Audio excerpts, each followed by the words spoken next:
What's up, guys? I was bored, so I decided to make a live stream because tomorrow my wife is gonna stream with me because we watched this show. This Is Us. She really liked it. It was okay. It's an okay show, but it's kind of a weird show. I don't know. What's up, Broke Black Man? My wife's gonna stream with me tomorrow, and I was bored right now, so I decided to stream. I don't know, to tell everybody that my wife's gonna stream with me tomorrow, not hiding in the chats, ready to yell at me, because we watched This Is Us, and that show is so weird. I think I'm into I'm in the writers' heads because I figured out like a bunch of shit that's gonna happen well before it was gonna happen. There's one season out. If you are an emotional person, you will cry a lot in the show. What's up, Jake? My wife cried every single episode in this of this show. So we're gonna talk about it tomorrow. Broke, if you want to join, you can join in the chat. We can talk about other stuff. It doesn't matter. I just was bored as shit. There's 18 episodes, and they're like 45 minutes a piece. Usually about 40 is closer to it, but some of them actually are 45 minutes. Essentially, the thing is that I can't really tell you much about the show if you want to watch it, because they put like a twist in every episode almost. So like the first episode, you're just kind of watching people, and then you realize something by the end, and then they do that over and over again, like multiple times through the show. So we'll be doing like a spoilery episode of that show, or spoilery review, because I don't know. I just want to talk about, because I think it's funny. Like, my wife's super emotional, but there's like parts of the show that like resonate. Like, I don't know. I think with everybody, especially if you've had siblings or shit like that, like most people will get something out of it. So, or like feel a part of it, I guess. So, I don't know. It's pretty good, I guess. Although, like, I couldn't relate to a lot of the characters because they do things that I don't agree with. So, I'll get all pissed off. There's one character that I hate in the whole I hate him. Anytime he comes on the screen, I'm like, shut up. But we'll talk about that too. But I was just pretty excited because my wife's gonna join in the stream with me because it's her show. We just started watching it together. So I'm pretty stoked about that. It'll be a good time. And I don't want to ruin like the stream with her, but yeah, that's about it. And then I have a bunch of other stuff I watched. Like, I have so many problems with Naruto after watching it, after finishing it. So many little issues that but I had been waiting so long to figure it out, or to finish it. And I just now finished it. I've also started watching Fargo, which is it's great. I love Fargo.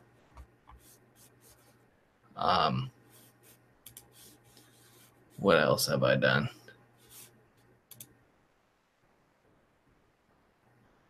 You know, American Gods, I haven't started watching that yet. The thing is I promised Icy Spots that I would, next time I started a show, it would be Fargo.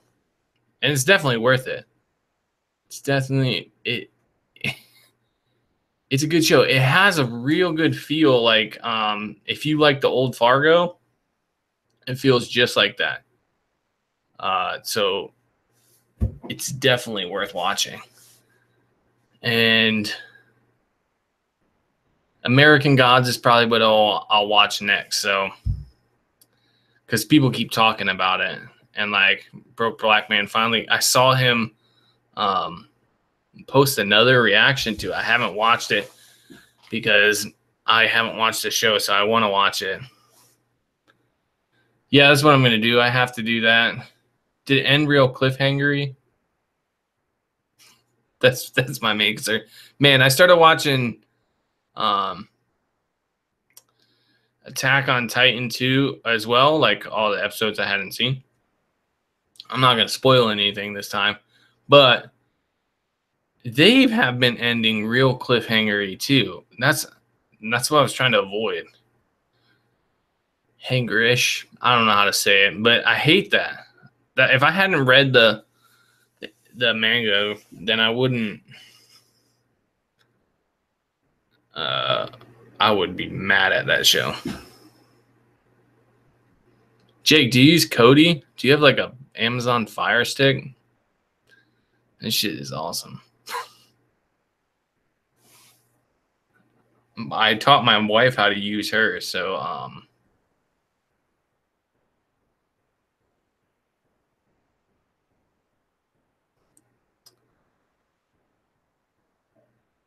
I haven't watched Dragon Ball Super because I don't know. I kind of left on a decent spot. I watched part of the Boo Saga, but haven't finished it because I feel like the Cell Saga was a good ending for me as far as like that's acceptable to me for the story to end there after Cell. I don't need Gohan getting all weak and shit with his girlfriend, and then you have I don't need all that. I think the Cell Saga ending is probably okay with me.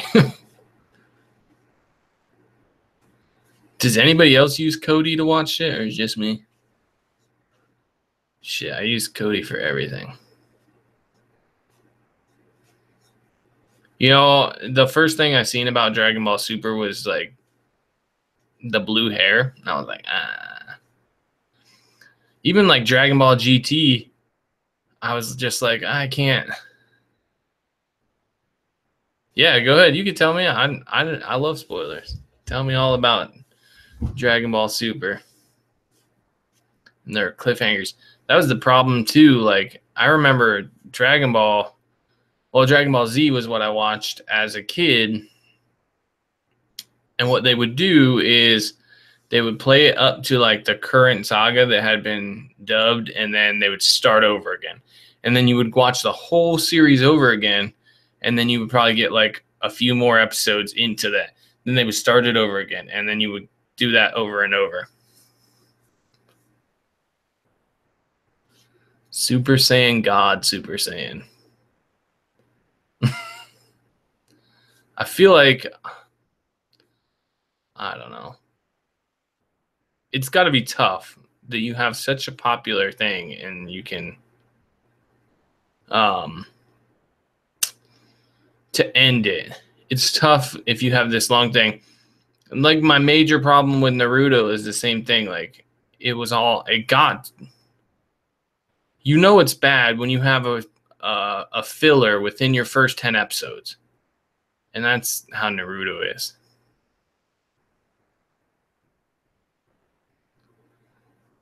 Yeah, I don't get it. Like the gods, there were kind of gods in Dragon Ball Z. I mean, but they could die, I guess. Like King Kai and shit. I had to stop and think of his name. I was like, what's his name? God damn.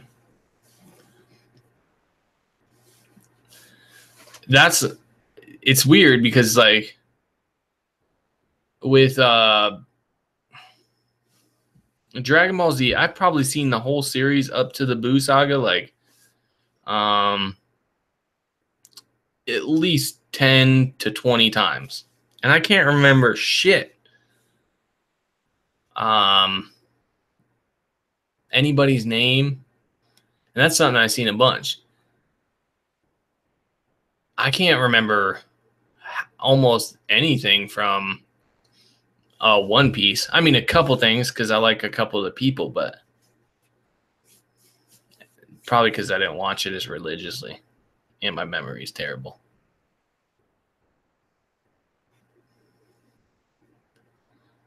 I think, like, here's the thing. You know, I probably could have finished Naruto and thought, okay, that was pretty good. If you watch Hunter x Hunter before you watch another like shonen, you are not gonna think they're very good because like Hunter x Hunter, there is one long fight in the whole series, and it's noticeable.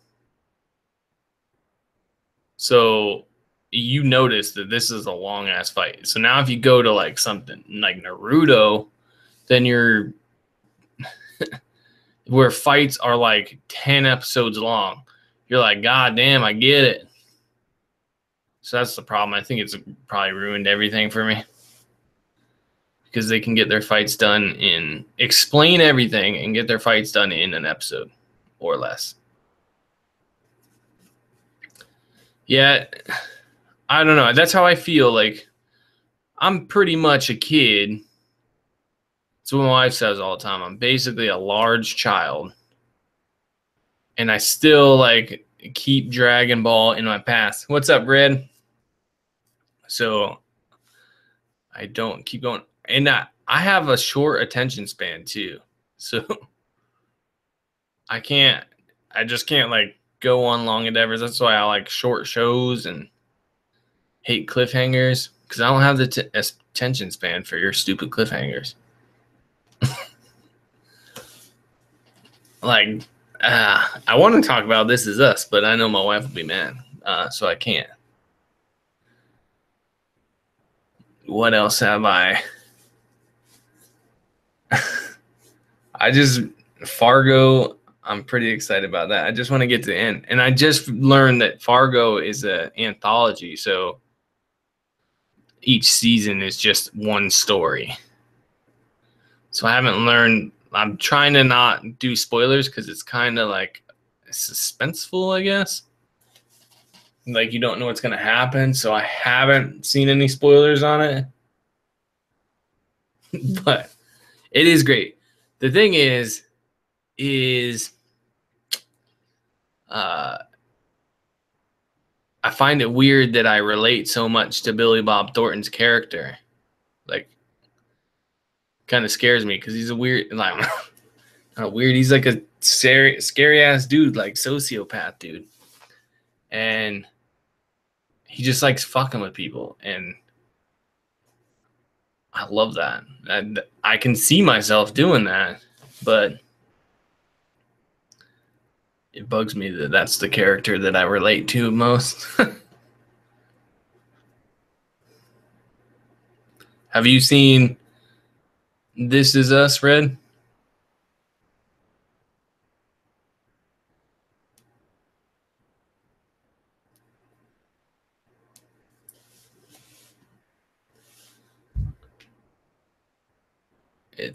It's pretty good.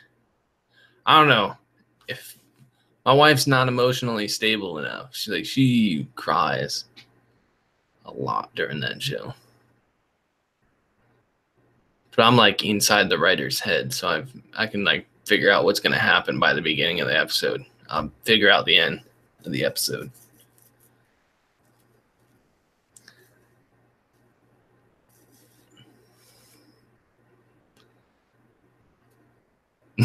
Yeah. Me and my wife are gonna talk about it tomorrow because she really liked it.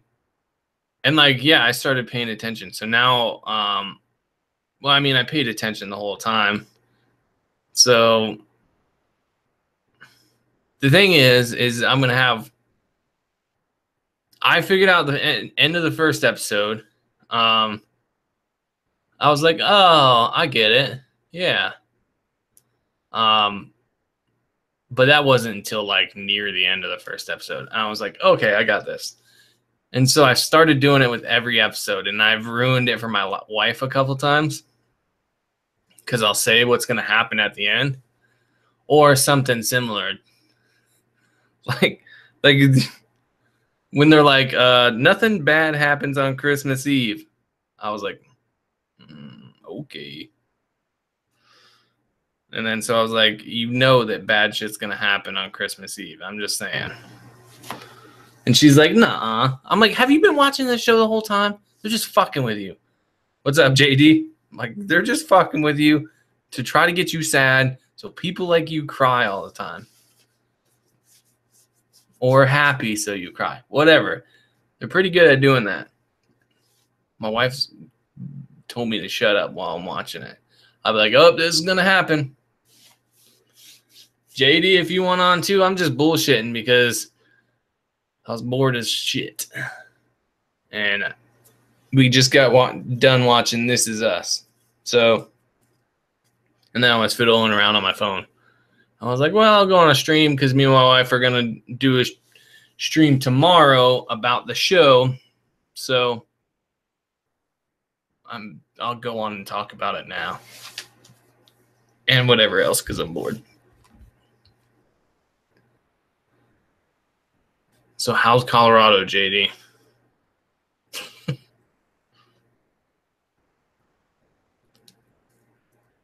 But definitely, like, there's a lot of twists and turns in This Is Us. Oh, let me put on my headphones. Can't hear.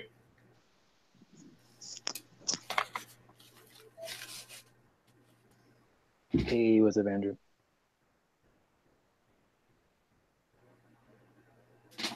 All right. Can you talk? Can you hear me? Yeah, I can hear you. All right. Dude, I'm super excited about it and Dark Tower because I hope that they kind of mesh the two. Not totally, but kind of like the books, like their involvement in the two. So it explains the turtle, whatever his name is, and whatever else. Like I just like the because you didn't get the Ritual of Chud. Well, they kind of did. Okay. So I'm one of the people that believe they kind of showed the Ritual of Chud in the end of the original It. Because when they were staring at the deadlights in the spider. But that was kind of like a battle of the wills, I guess. But I hope that they mention, well, the Dark Tower. They're going to have to, I think. And with the Dark Tower series, the trailer, you could see that broken down thing that said Pennywise. So I think it's going to be involved in it somehow. And hopefully they use it to explain like the creation and consumption. But we'll see. Now, I have not seen Dark Tower or It, but I'm anticipating for It in September, that reboot that they're doing. Mm-hmm. So I'm probably going to be watching the original like sometime this week because like Love did a stream earlier about it, about the book. Yeah, it seems interesting. It's good. Yeah, I saw that she was streaming earlier. I commented on it because I love it. Like, it is great. But if you haven't watched any, watched or anything, I don't want to ruin it for you. But if you watched her stream, you ruined yeah, I was there. I was there from the beginning to end. So yeah, I kind of know a gist of what may happen and go down. I haven't watched the whole thing because I don't know. I got bored. Not bored, but like I was like, I got to do this stream, and talk about this other shit. But it's good. So the book, it's super long, but it's good. So it has a lot of like detail. Game of Thrones long, or it's over 1,000 pages. Damn, not even Game of Thrones. The first book was over 1,000 pages. And then the Dark Tower is a series, so there's like multiple books, like the Gunslinger and shit. Which is like the Dark Tower movie is presumably the Gunslinger, but it has the Gunslinger in it. I don't know. but it's really good. I enjoy it a lot. I don't think they're gonna get like the true nature of it. The thing is you only have like a short movie. Presumably they make the movie like 2 hours. Doubt it. If anything, it's gonna be like an hour and 30 or 45 minutes, maybe max. Horror movies normally don't even get 2 hours anymore. I know, but if you turn it into like a suspense movie, that's kind of how the book feels. It's not like it is a horror, but you get like a bunch of detail that makes you like, man, this town's fucked up. What's wrong with these people? And But the way they're marketing it, it's like a horror though. Yeah, I get that. Like I understand. But when the second trailer came out, you kind of do get like the Stand By Me feel or the Goonies, which is a big part of the book. So but the relationship between the kids who Pennywise is after. Yeah, like the Pennywise, like it's very important. There was like 7 of them, and a bunch of stuff goes into it. They unlike the original, if you watch it, I don't know. It seems like Pennywise is like just messing with them in the original TV miniseries, but that's not how it is in the books. Like they're actually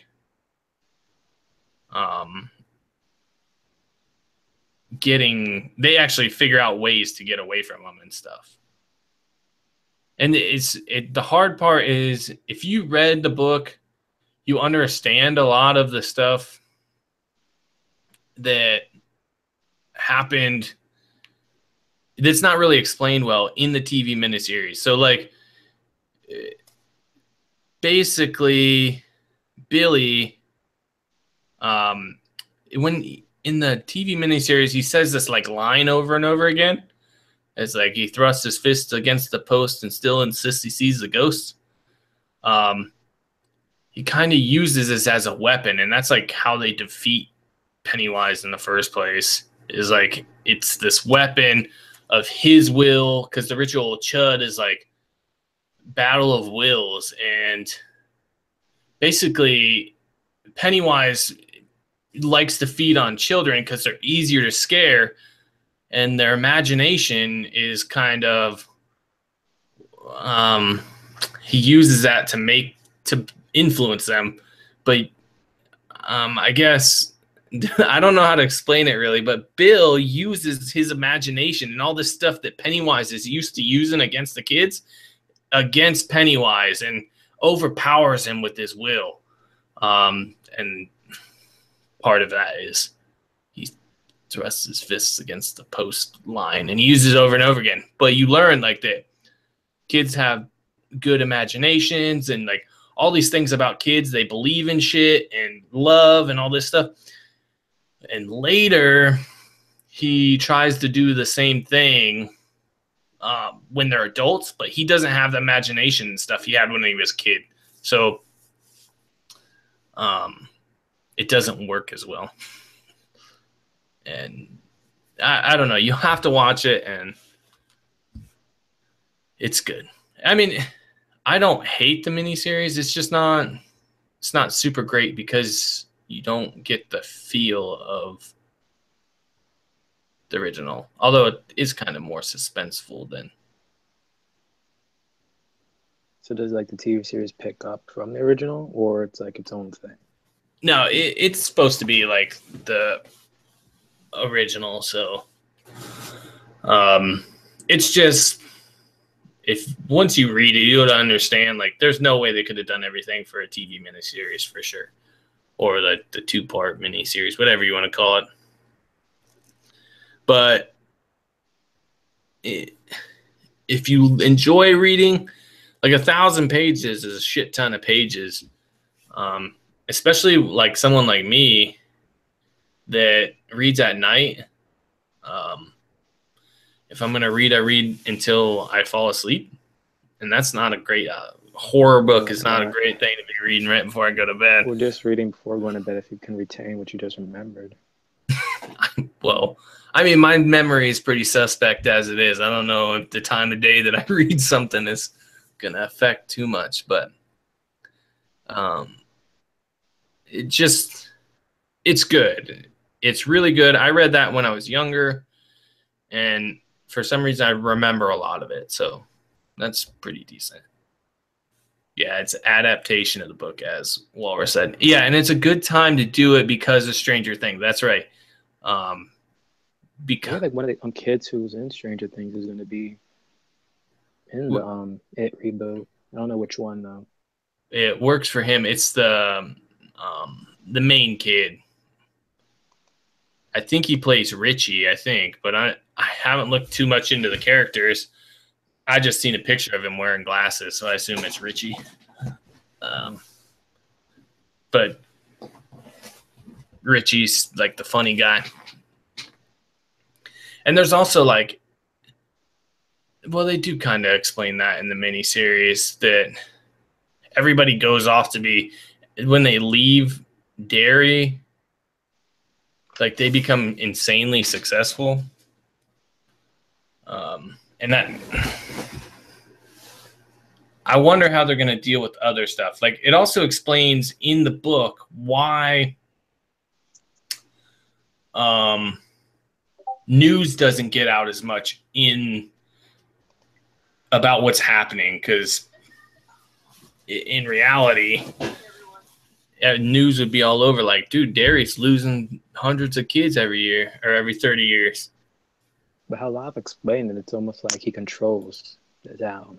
So. Yeah, he does. He does. The town is there. It wouldn't exist without him there. So that's basically it's there for him. I don't know. Because the way how she was describing the damn town about how kids are missing out of the wazoo and like no one's like been doing manhunts or anything, and like should call Child Protective Service on this town, but so if he's controlling it, maybe that's why. Yeah, and there's some like mind.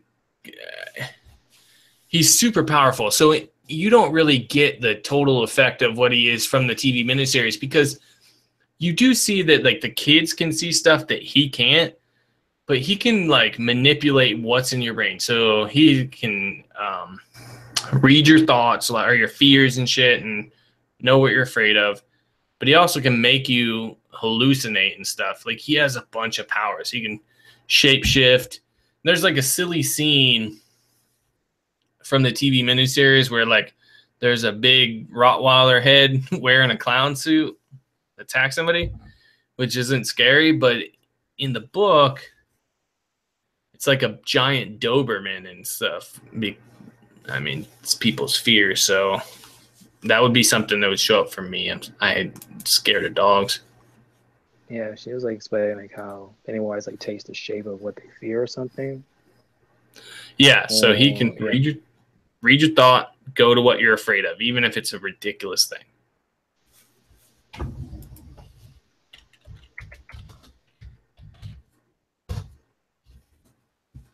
So I'm excited about it. I don't think they're gonna make everybody happy, but I'm not overly critical typically of book adaptations to whatever. As long as it's entertaining, I don't mind. Yeah, as we can see, like almost every book adaptation or show adaptations doesn't hold a candle to the original. Although Stephen King does have a record of a book. There is a movie. Actually, maybe The Mist by Stephen King. That was actually good. There's a couple of things. I hear they're making a miniseries out of that. The Mist. Oh yeah. I forgot what channel it is, but I don't know if they're doing like an actual just another reboot that's going to be on TV or is going to be a series. But I did see a commercial on it. Yeah, so I like The Mist, but also so there's that, and then Stand By Me is based on a Stephen King book as well called The Body. So that book's good as well, but generally that adaptation is received really well, and a lot of people like that better than the book. So I hear He that does have some. Stephen King liked the movie version ending of The Mist. That I did hear. Did he like it? I haven't read The Mist, so I don't know how it Yeah, from ends. way the movies ending and the book differs. Oh, does And it? he actually loved how the movie did the ending. I think I it's. don't know if he likes it better, but I know he liked the ending of how the movie version did it. I like the movie ending too. Oh my Mhm. God, I can't imagine that. And when I found out that that wasn't the ending for Stephen King, I was surprised because most of his endings aren't like happy. So just finding out it wasn't that way, I'm like, it must have been even more devastating.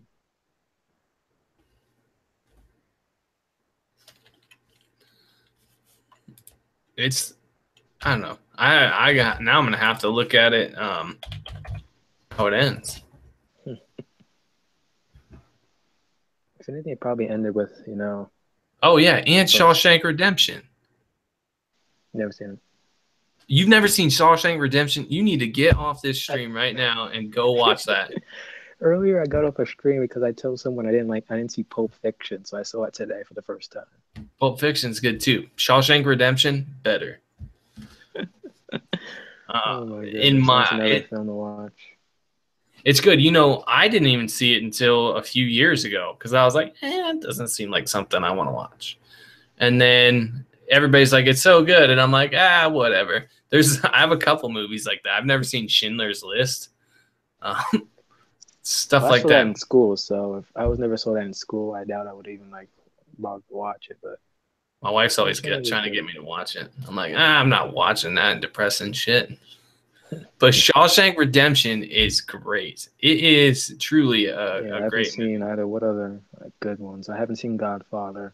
I have never seen Rocky, and I've never seen Scarface. I saw him when I was little. I haven't watched him again. Which film? Scarface and The Godfather. Never again have I seen him. Have you seen Seven? That's a good movie too. I think I've heard of it. What was that one about? It's about a serial killer who is killing people based on like the Oh wait, the Seven Deadly Seven Sins. Deadly Sins. Yeah. Mm-hmm. It's like, have you heard? What's in the box? What's in the box? Oh man, Years later, they turned that into a meme. I know. What's in the box? Oh man, that's so good too. That's a pretty deep movie as well. Because really, the bad guy kind of wins in the end. Kinda. But those are the good movies, though. That just like goes against the good guy always wins. Well, I mean, it's kind of both. If you want me to tell you about it, I'll tell you. But No, it sounds interesting. I've always wanted to see it, but I never got a chance to it. it's pretty good. Yeah, Game of Thrones is taking too long. What else is going to come out this summer? Shouldn't Stranger Things come out?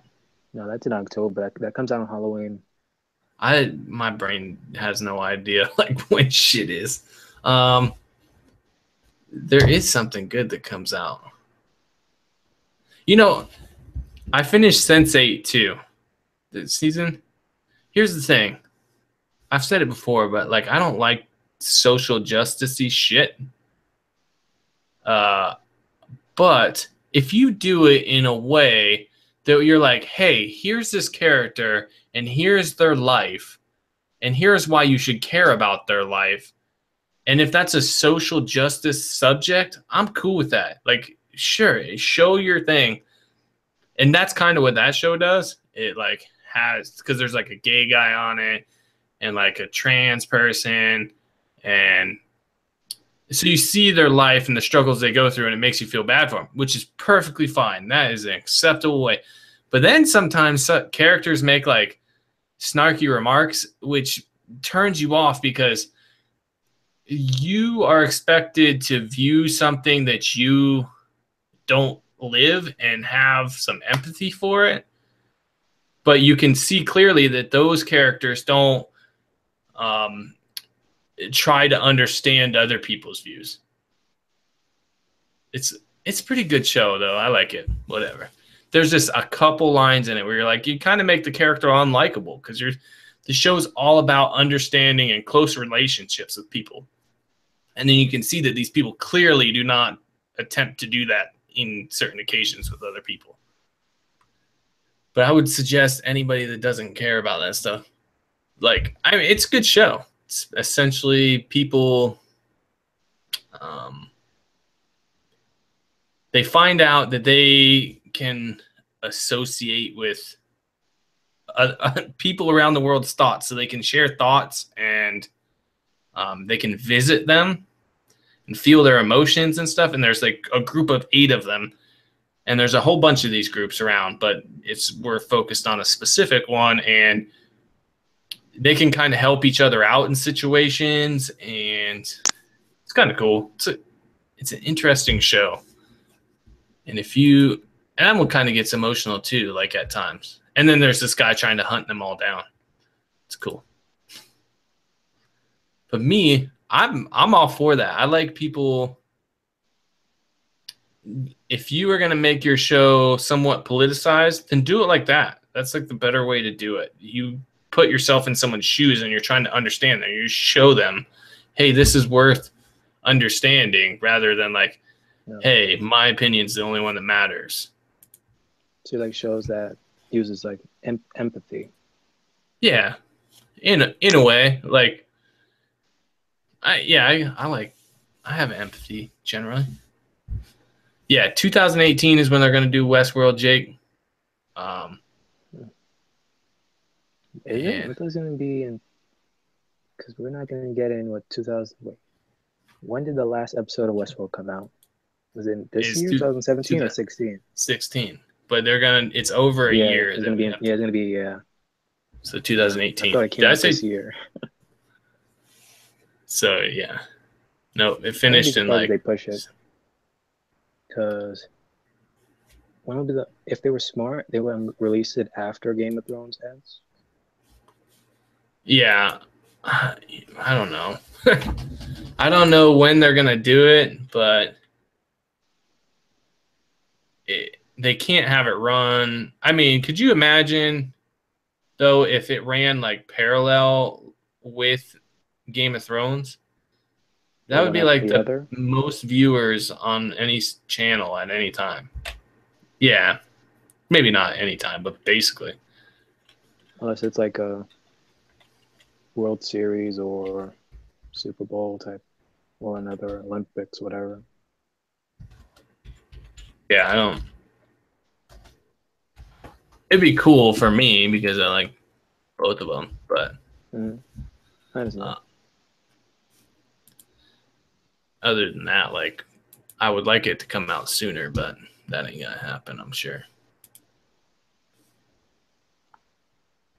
I didn't think it would like kick off because that's like the second time they've done Westworld series, so they're like, oh, let's just try it out one more time, see what happens. If it happens, is it good? You renew it. I mean, I love it, but I know that they're casting and stuff for it. I believe last thing I saw about it, but I know it's going to come out in 2018. Red Wallace wants to know if you've seen Goodfellas. Nope. Stranger Things. Okay, Spots. I've started watching Fargo, and it's great. It is great. Billy Bob Thornton, A+. Plus, they made him look young in that, which I was confused by. But I love sociopath fucking Billy Bob Thornton's character, whatever his name is. So I see Spots is in here. So Bates Motel. No. Is it good? Yeah, it's basically isn't it? What is it? Psycho? Is it? No, I'm not sure if it's Psycho though, because it's based on the one about. Yeah, the Alfred Hitchcock movie, whatever it's called, where they murder people in the hotel. Mm. I know all about that. It was shot in black and white, and in that movie, they used chocolate syrup as blood. But not really surprised at the same time. Fun fact, just so you know, in the original, whatever it's called, Bates Motel movie, Alfred Hitchcock used chocolate syrup as blood. But what's American Gods about? Tell me what American Gods is about. Without too much spoiling, it's basically about old gods versus the new gods. Who are the new gods? And this was into spoiler territory. So, for instance, okay, old gods, you can say that's like Odin. New gods is like what? Technology, a god of technology. So they're like creating gods by creating this technology? I don't get it. Exactly. You don't get it. I'm trying not to spoil that much. All right. I'll have to watch it. The thing is, like I said, my attention span's so low. I binge something. I'll binge whatever. I think that's just my life cycle. My advice is binge it. There's gonna be like 3 seasons, and it's based on one book. So they're basically gonna do the Hobbit version, just split into 3. But like, hopefully, so far they had like 1 episode. I was like, what's the point of watching this? But after rewatching the episode, I'm like, we may just need it. I'll have to watch it. Everybody's been talking about it, so I'll have to they watch. had no Game of Thrones yet. I'm telling you, once Game of Thrones hits, everyone's gonna be talking about Game of Thrones. Forget about every other TV show. Yeah, pretty true. And they'll probably talk about Game of Thrones for months after Game of Thrones until like all right, we've talked about everything.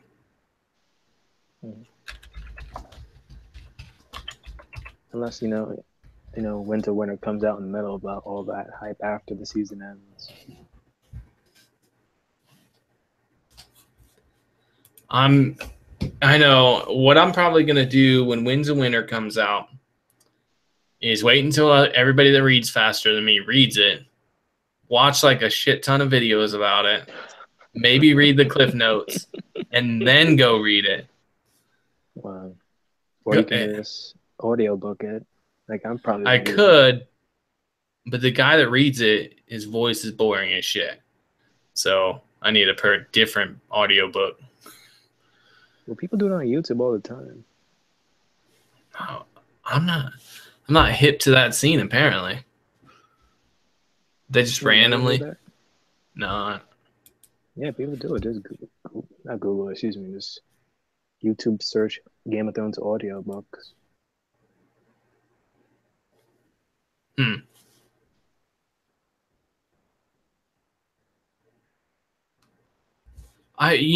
That's weird, Walrus. Sorry, bro. He just said that they're filming 4 Avatar movies at once. I was just thinking that, like, when they use kid actors in movies, why? And like, it's supposed to be across multiple movies. Why don't they do like all their scenes in one movie and pay them for all the movies? What Avatar are talking about? Cartoon Avatar or Blue People Avatar? Blue People Avatar. Oh, that's really terrible. I never even liked the first Avatar. Me either. Me and my wife watched The Last Samurai. I don't know if you've seen it. Tom Cruise. Yeah, I've seen it. Goes becoming samurai. Well, my wife, about 3/4 through the movie, says, "Oh, this is just like Dances with Wolves." And I was like, "Yes." And they're both just like Fern Gully, and Avatar is just a copy of both of them. And she's like, "What?" I'm like, and then she thinks about it and she goes, "Oh my God, it is." All these Avatar stories remind me so much of Pocahontas. Come over. Pocahontas. That's why I saw it. I always related to 10 minutes through. 10 minutes through, I was like, imagine if the guy who's basically about to assimilate into this new culture. Turns out at first he seemed like he hated it, but then he's gonna start loving it, and eventually start saving people because it just so happens that they just want that whatever was it, those tree things or whatever materials. Mhm. So I'm guessing those people are going to just like take over, destroy everything. They're going to get pissed off. He's going to get angry and save them. What happens? It happens. How it Exactly. goes. I think that I'm sure there's one. I think the earliest is Dances with Wolves that I know of. Dances with Wolves. But when I was a kid, Fern Gully came out, and that's why every movie that's like that I associate with Fern Gully. Hmm. So Dances with Wolves is kind of like Pocahontas, except for because it's Native Americans and a white guy comes over and does it, and he joins up with them. Same with, well, you've seen The Last Samurai. Mhm. Avatar's the same way. Eli, the title of my stream, I just put that there because tomorrow I will actually be doing a stream with my wife talking about This Is Us, the show. And I said that at the very beginning of this, but I was also bored as shit, so I just wanted to talk about stuff. So that was what the whole stream was about. And then I haven't talked to Broke in a while, and we're both anime nerds, so I was like hoping he would join because he's disappointed in my daughter because she stopped watching One Piece in Exactly. favor of Naruto. Because once you stop watching it, then you stop watching it. You got to get back to it. I know. I If it was will. me, I would tell you to skip a whole bunch of arcs and to go to this one main arc. Basically, you just recantos everything that you've missed. Okay, what arc is that and what episode is it? Good. That is the Water 7 arc, and I will tell you that right now. All right, I mean, I don't mind skipping.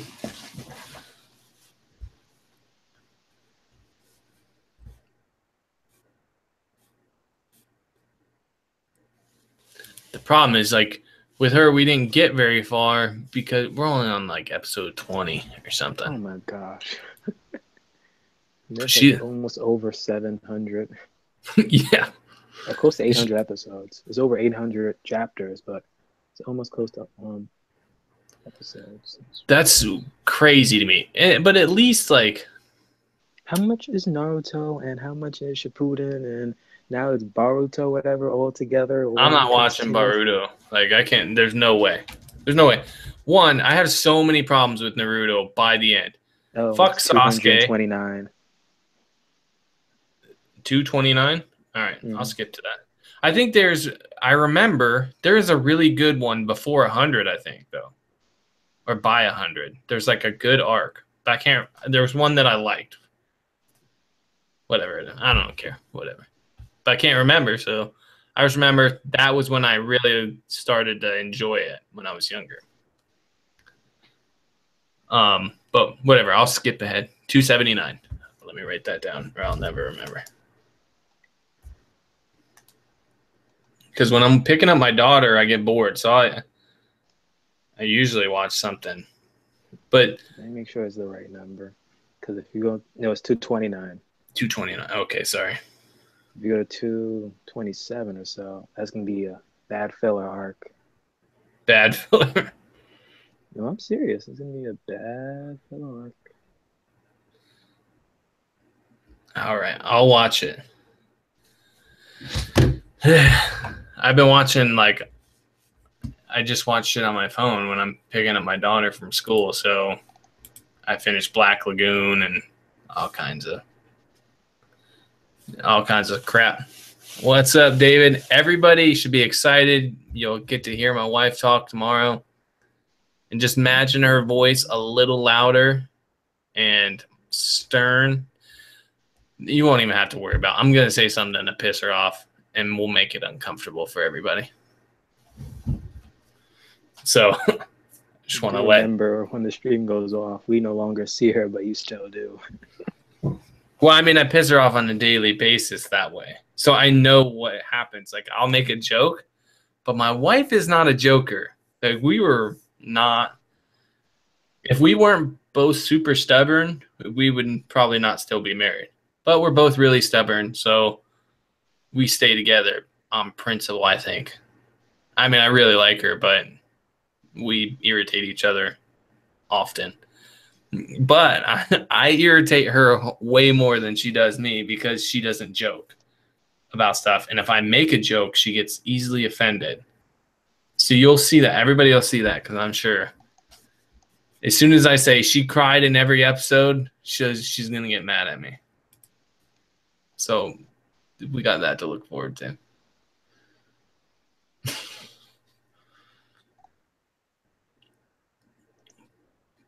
And then,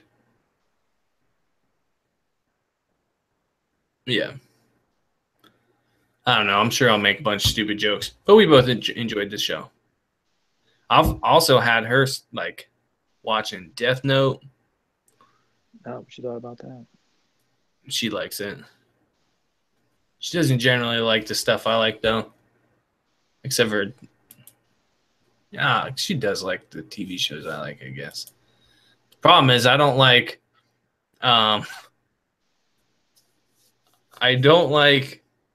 waiting for her. So I just watch shows on my own, and then sometimes I pretend that I haven't watched it because I'll skip way ahead. I don't got time for her to watch like an episode every week. No, if I can watch it, I'm going to watch the whole thing. That's just wrong. I know. Don't get married because then you won't be able to watch shit on your own. I mean, if you really care about your wife, then you wouldn't watch it on your own. But nobody got time. For what you did and just lie. Say I didn't watch it. That's a better way to go. Dude, that's what brother does when he's watching Empire, a TV show. His girlfriend loves watching it too, but sometimes she works so much that she just have to wait. And he's like, He comes over to my house, watches it, and then goes back to his place and waits to actually see it with him. That's the smart way to do it, because then it doesn't show that it's viewed on the DVR.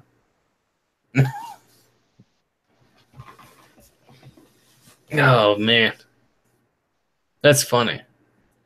So what do you got going on, like your anime things? You got Dragon Ball Super. I have to see Dragon Ball Super. I have to see One Punch Man. I want to watch One Punch Man because that sounds like the perfect one for me. Because I dislike super long action. I need like a deep story. Yeah, but there's like 10 episodes in total or 13, and it's like half an hour, so it's not like a long thing. And I hear there's gonna be a season 2, so it's like, let's see what season 2 brings.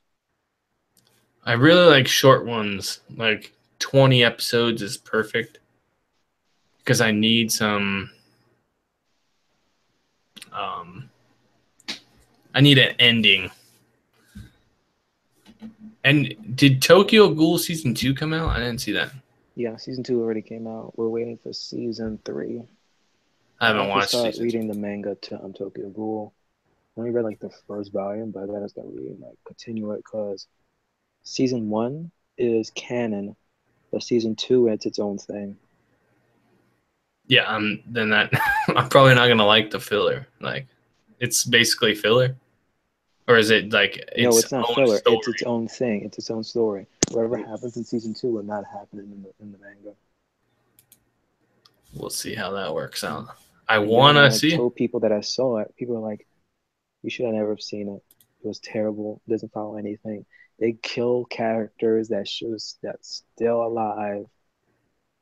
It's ridiculous." I just want to know what the fuck's up with Hide, because you're gonna find out. He knows everything. Obviously, like you can see, like he knows everything. He's worried about his friend when he finds out about like all the ghouls and shit going crazy with the ghouls. So he's worried about his friend. So obviously, if he doesn't know about his friend being ghoul, then I can't make sense of that part at all. So if that doesn't, that's about where I'm at, where he gets the white hair. But fuck, man, that's last part of the first season. That is terrible.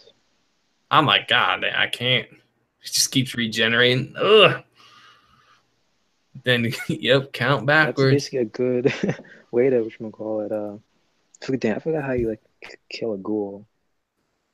Actually, there's like multiple ways though, but You can still, kill a ghoul, but mm, it's tougher. mm. But the way I think he was torturing him was pretty much genius. I know. You got to keep your mind right by counting backwards by sevens. So you actually had to think about it while you're getting tortured. Be like, fuck that. What are you going to do to me? I'm just going to sit here. I'm not going to count. What do you, I don't get it. But whatever. For me, People I didn't have like the. mixed feelings for season 2 of them. Look at me. Oh, people didn't like the art on it, like the drawings, I guess. I can't think of the right word right now. But how it was drawn, I liked it. I don't know why people don't like it. I don't care. It's kind of stylish, I guess. I liked it. I like the style. I don't like people Yeah, I compare it care to about the Parasite. story.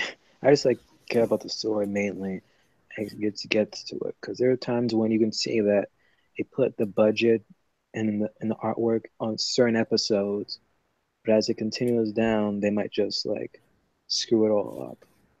For instance, with Super, you can see certain episodes and the budget went to certain stuff for certain transformations, but then when the fighting is happening, you can see it's just sloppy. So I That's my thing. I like the story better. I don't know. I think that's why I like Death Note so much because it's not like mhm. about all kinds of crazy fighting.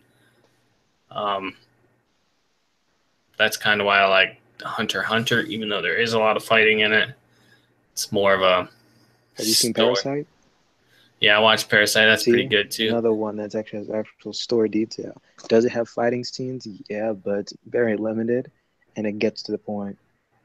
See, people like love the art on Parasite. I like Tokyo Ghouls better.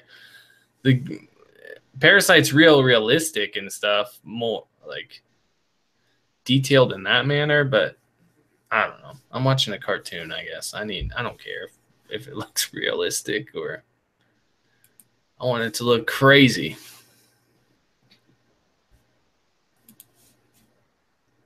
Oh man. But yeah, I watched that because you Tokyo Ghoul. First season definitely was good. You gotta Like, see a Gami got killed, and it's only one season. It's good. is there only gonna be one season? There's only gonna be one season. Okay, It's I'll watch it. done. It's in English. It's in English. Mm, I don't care. Like it doesn't bother me to watch it either way. So really. I remember I'm Attack on Titan. You were like, I'm waiting for that to come out in English. I yeah can't because read I and don't like watch. spoiler. That when it's real actiony, I am like that. So I'll. It depends. Like if it's super story driven, then I will watch it in subtitles first because I'm okay with missing the action. It's more important for me to get the story. But like Attack on Titan, I've read it, so I don't really need to see um, this. Like I don't need the story to be exact or the Mm, phrasing of it. So I will watch it dubbed because I'm watching the spectacle of it, which Attack on Titan is a spectacle. it is. So that's one that's worth watching for me in English because I want to see what the hell's going on. But I also feel like I can understand some Japanese now. Don't, don't become the term yaoi or whatever they call it. Oh, what? I forgot what is it, a yaoi or something, where they think that they can now speak Japanese. Oh, They I know can't the do that. Japanese culture. I don't do that. No, I can understand like words sometimes. Like, so I'll be reading it and then I'll hear the word they're saying. And I'll be like, oh, that I'll recognize the word. And then I'll see that like in the subtitles, that word's not on there. And I'll know it's coming on the next subtitle because I know that word. I recognize it. Do you know what I'm talking about? You ever do that? You hear a Only word one you're one from. phrase when they say it, like Gambare. I think it's like come on, or you can do it or something like that. So yeah, That's the only thing. and you recognize that the pattern is different. Not the pattern, like the way sentences are arranged, because they say the word before when you're thinking. That's about the extent of it. Sometimes I understand a word or two. I can't like honestly think I speak it. That's Jake. That's my point too. Like if I'm trying to watch something, I won't like the subtitles because I can't watch what's actually happening. So I depends on like the story. If it's super story driven, I will read it in subtitles because not everything transfers real well into English because what they try to compress it to make the words match. Because sometimes it'll be like a word that is, I don't know, it took them like quarter of a second to say, and it's like a whole sentence. It's weird. It's almost happened to me with Attack on Titan, with the reveal of those two Titans. I was like, the way it was done was so over the nose. I was like, what's happening here? And suddenly, two individuals transform into Titans. I'm like, wait a minute, did I just miss something? I had to like replay it 2, 4, 5 times. I'm like, oh shit, they just basically confirmed that they were in fact Titans. It's like what? Which So two? crazy. The armor and the colossal. Okay. Because if I'm I not. was reading the manga, I'm like, okay, I probably would have caught on to it. But the way that it was done, it was like those two were like literally talking to the like right of the screen, but the camera is like going to the left. So it's like, okay, am I supposed to be watching something over here? And I'm not reading what you can call it, whatever they're saying. So when it's like that, I do understand. Yeah. It's tough, and I've read it, so I don't need to do that. So it's easier for me to watch in English. But I'm not going to talk about anything else because I don't know what's seen on it. I'll go up to what I know has happened. So if you're talking about the armored Titan and the colossal Titan, then I know that whatever her name is has turned into a Titan once before too. You know what I'm talking about? Whatever her name is, I I don't know. know 4 people. The first female Titan, I know who she is. The Ymir or something like that.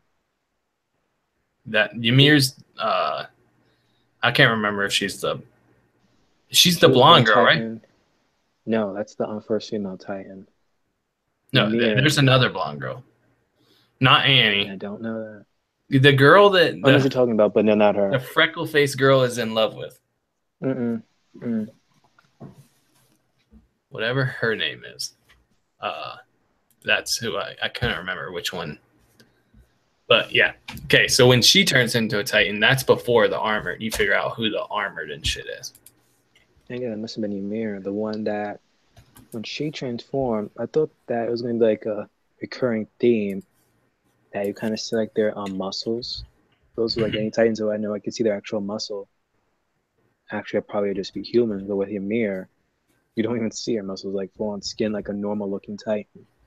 So now I'm just like, okay, something's up. Then you see this Beast Titan now who seems to be talking. So there's something very thing like either he's human or he must be like the very first Titan ever or something of that nature. Because you see in the opening credits, like you see that Beast Titan running with dinosaurs and stuff. So I'm like, are they saying that these were before man or something? Like, I don't know. That's what I love and hate. These opening credits to anime. Like sometimes they're too much spoilery or get you thinking too much. And like, Yeah. just shut up. Let me just listen to the damn song, or let's just start the damn episode. Well, I'm not gonna tell you about whatever his name is, the Ape Titan or whatever its name is. Mm-hmm.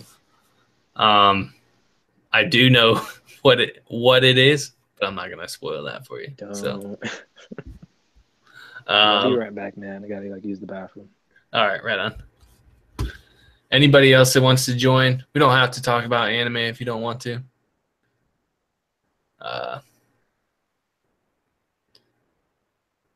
We can talk about whatever. I don't care. Eli, you can join. We can talk about anything. So I noticed that Kyle had a video up about how they were Jamie and Cersei were standing on the map. Now I haven't seen the video, but seeing his picture of it and then the description, I think I know what the theory is going to be. It's like the Valonqar thing, I think. Right? Would that make sense? That it's like a meaning that Jamie is the Valonqar because he's at the fingers and she's at the neck. Just saying. I'm pretty sure that's what this video is going to be about. I haven't watched it yet. So, I don't know. But I just thought when me and Eli were talking, I was like, there's something weird about that. There's something weird about how they're placed. I think that's going to be something. But I couldn't put my finger on it until I saw the picture and the description from Kyle's video. So if I am correct, that's what he says. Okay. David said, yeah, that's what he said. I can't believe, like, I didn't think of it. It's actually didn't even see it on YouTube. I saw the picture on Kyle's Facebook, and I was like, damn. Like, yeah, there's a theory about it. I'm like, what theory? I'm like, damn, oh shit, I can't believe I talked about it, where they were standing in our last video, and I didn't even put 2 and 2 together. I even said, well, Jamie's at the fingers and Cersei's at the neck. I'm a retard. Pissed myself off with that I did not make that leap. And I should have made that distinction.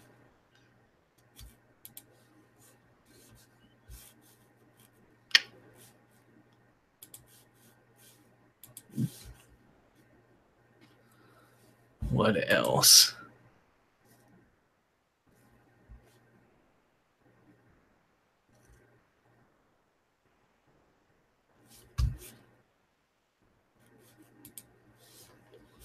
Oh shit. Lost the chat. Sorry, guys. Anybody want to talk about anything else? Dragon's Age? JD?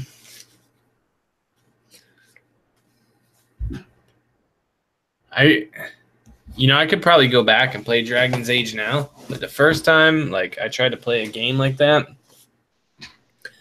I didn't like it because there's too much shit to do.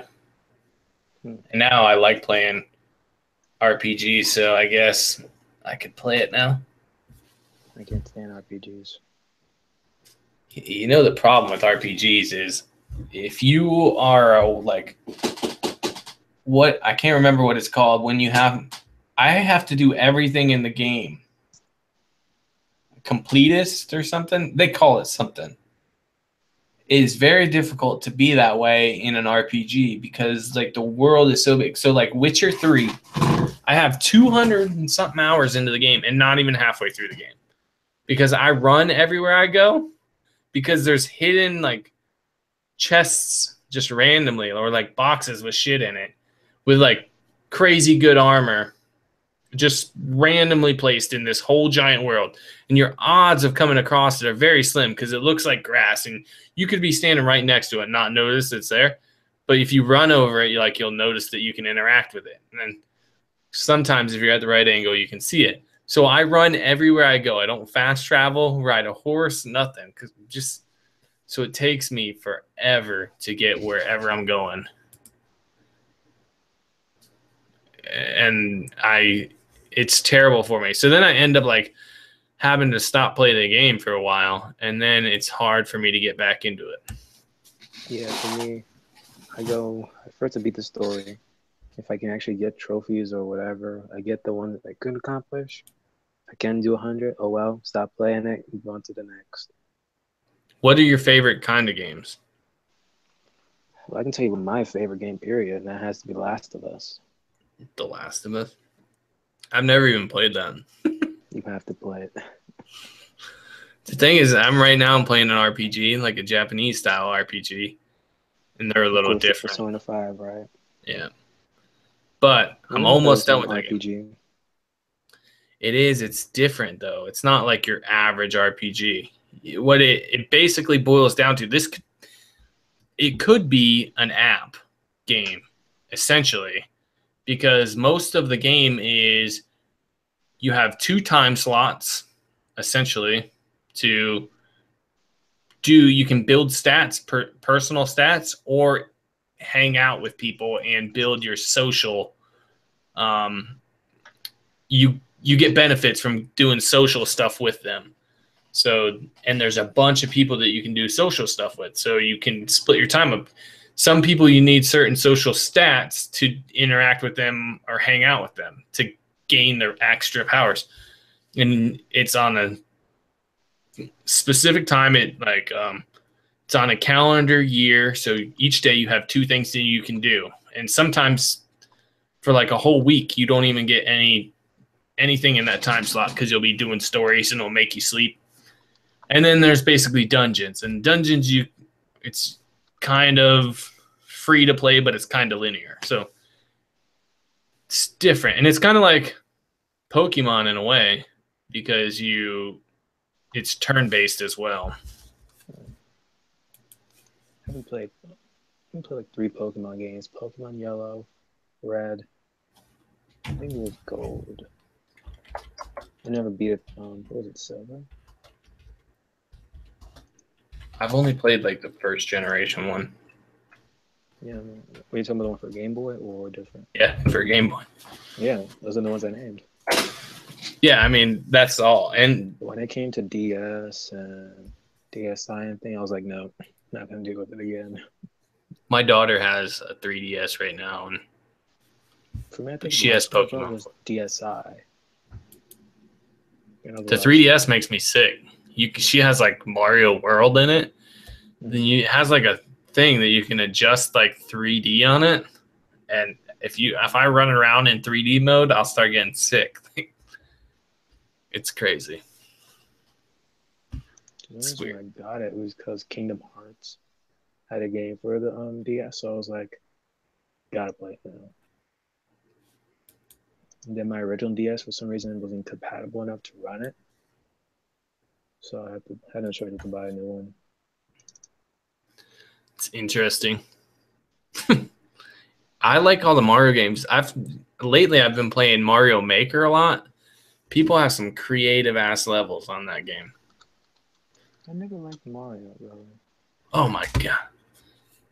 I forgot. Never mind. You're like significantly younger than me, I guess. I'm 23. I've been around with Crash Bandicoot though. Yeah, Crash Bandicoot. That was when I was older. So like, how Crash Bandicoot to you is like Mario to me. Like the original Marios. So like 8 years difference. I don't know when Crash came out, but I played that when I was younger too. Yeah, my brother maybe, because he played video games before me. And he probably liked Mario. But I never got into it. I remember I've always loved video games. My parents got me like a handheld Sega. I can't even remember what it's called, but it used a shit ton of batteries. I mean, I didn't know there was a handheld Sega. Hell yeah, there was. And it was big as shit. It's probably like the size of a Wii U controller, like the big gamepad thing. But the screen was real small on it. And it used a bunch of batteries, or you could connect it to like your car. And I remember I got it for Christmas. We drove up to my aunt's house for Christmas, and I just sat out in the car the whole time playing it. And then the battery died in my parents' car. So we had to wait around for a while to leave. I remember. What's up, Alan? We're just talking nonsense here. I want anybody that cries a lot, like is emotionally unstable to watch This Is Us. Yeah, I think watching too much Game of Thrones, we're no longer like sensitive to anything. The thing is, Then my again, wife. when I saw Supernatural season finale, it was very sensitive. The Supernatural season finale. Mm-hmm. I can't. I like Supernatural. I started watching from the beginning. Mm-hmm. Now I don't remember what episode I was on, so gave up. Monster of the Week. I like it though. It's like a good Monster of the Week show. Indeed. And Grimm. I almost finished Grimm, but I haven't. I couldn't get into it. Was it really airing on TV? Then Netflix picked it up, or you might think of a different movie, not series. I think you're thinking of a different one. I think it's finished. I'm pretty sure it was on NBC or something.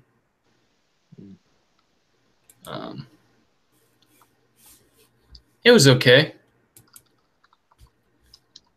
But it cracks me up. Like the main character on it is, he was on like Road Rules or something, or Real World, one of those on MTV. There's so much Real World. Yeah, so that's how he got famous. Which one? I don't know. But the Monster of the Week I really missed was Buffy, even though it was like majority was it like vampires, but they continue with other monsters as well. That's true. David, This Is Us. I can't explain too much about it because it's kind of spoilery if I basically describe the show. But it's about a bunch of adults that their lives are intertwined. And it is kind of chick flicky in a way, but it has a way of making you sad and happy. And there's a bunch of different characters and their frame of minds. But there's a lot of twists and turns in the show. But most people can relate to a character.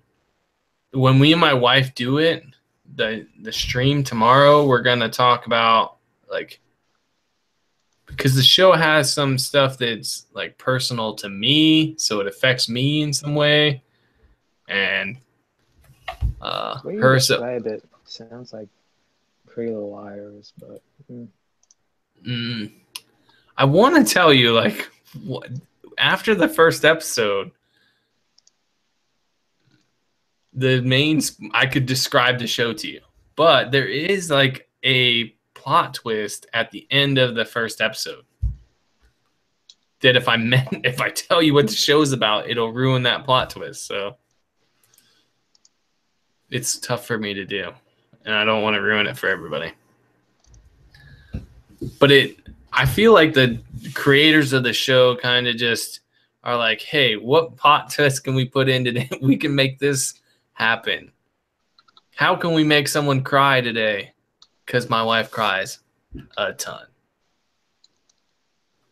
I love spoiling stuff, but I'm trying not to with this. I mean, we're gonna spoil it tomorrow when we talk about it. If you haven't seen it, I accidentally spoil it all the time. Like, I don't realize, and I think it's my personality. Like, I'm just totally unaware of that I'm fucking something over for somebody until after it happens. And then I feel bad. But like Attack on Titan with you, I felt so bad for like days. But to be honest, I forgot what it was, to be honest with you. Well, that's good. I'm sure you'll remember sometime. Maybe it's resolved by now. I don't know. I've been watching like the 4 episodes or something like that. It's been a while. Like ever since I did my reaction video, I did the one after this the Titan reveal, or the 2 Titan reveals. That was like the last episode I've seen. That's when we talked about it. Reaction to it. Yeah, that wasn't doing reactions to it, but they kept on like blocking my video, which pissed me the hell off. They blocked your video? Because they keep blocking it before I even hit publish. Why? And yet I be seeing if other YouTubers react to it yet. and they reacted to it. So it's like conspiracy. Yeah, they're fucking with you. It's YouTube's racist, I think.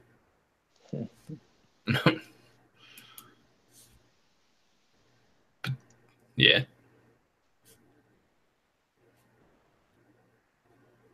I rather get like a copyright notice, but I don't know where they are. They just removed the whole thing completely.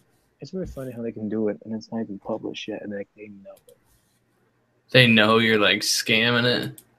And That's like my episode. Was the last one I saw. That's like my one video. I'm like, how? I had like 10 people watch one of my things. It was just about the draft. And somehow, like, I got copyrighted from a company. I'm like, what are the odds that person would watch this video?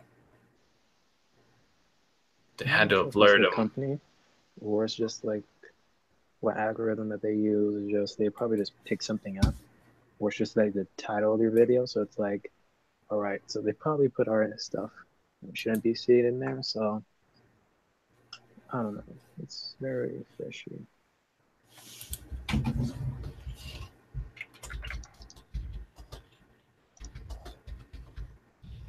then I got even more salty when it took down my American Gods video, and then I just stopped doing reactions. But then I was like, let me see if I just minimize the video and see if it can air. I'll be taken down. I'm going to wait. And if you get taken down, I'm going to tweet the shit out of them like every day. I'm going to be like, I was going to watch your show because of this reaction video. And then he said that you guys copyrighted the reaction video. So now I'm not watching your show. And I'll tweet him that every day until your video stays up. Then you see I'm nothing. So it's like, if I was like a big timer who's actually getting people to watch it, that's a difference. I'll just put that I have the Nielsen box. That's very important. Because then I represent thousands of people.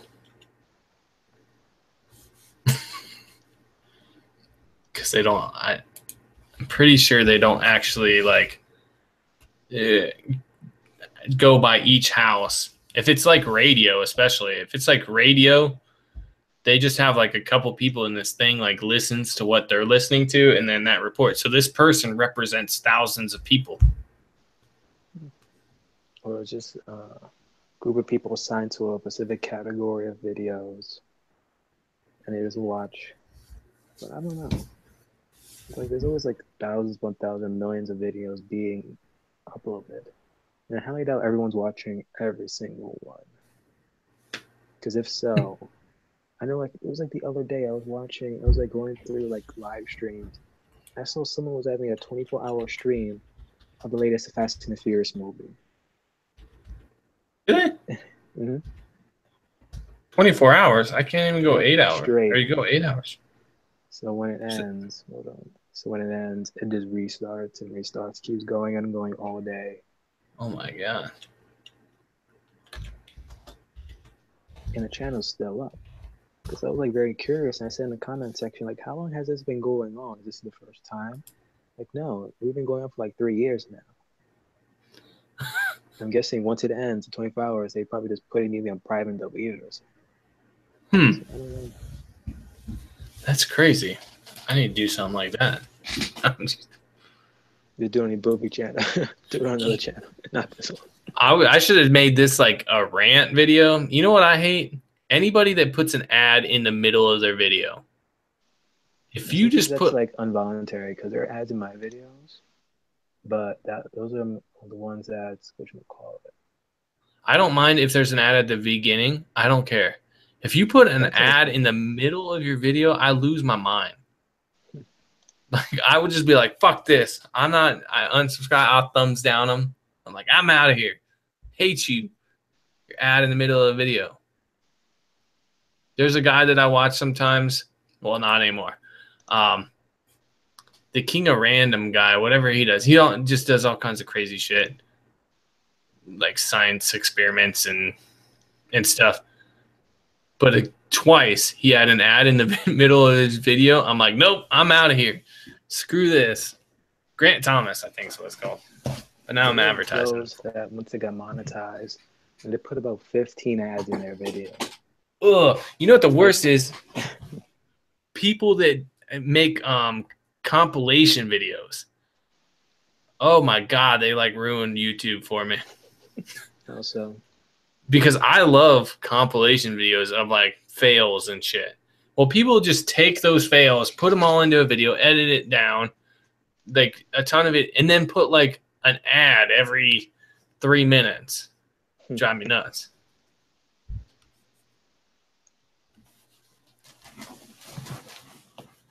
and I do like the Vine combinations when Vine was still alive.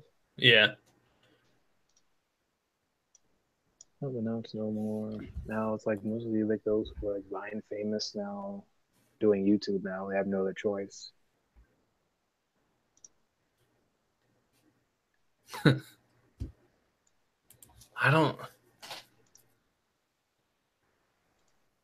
It's just crazy. I hate it. You know what else I don't like? I don't like when whatever whenever they do something for awareness, like Breast Cancer Awareness Month, and everybody wears pink. They've been doing that for a long time. Everybody's aware of breast cancer. Mm-hmm. Don't call it breast cancer. I hate it. I don't know why. Breast cancer. Why you don't like it being called breast cancer? Breast cancer awareness. It's the awareness that I don't. Okay. Unless it's something that like you're not aware of, like the ALS, the bucket water thing. People weren't aware of like Lou Gehrig's disease and shit. So fine, call that one. That's for awareness. But everybody's aware of breast cancer, and it's like one of the most treatable kinds of cancers there is. So why do they need that much money every year? I don't get it.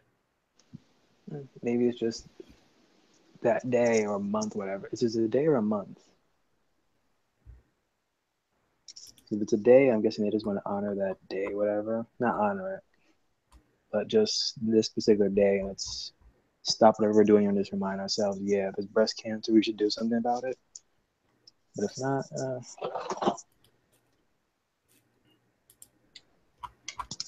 I don't know.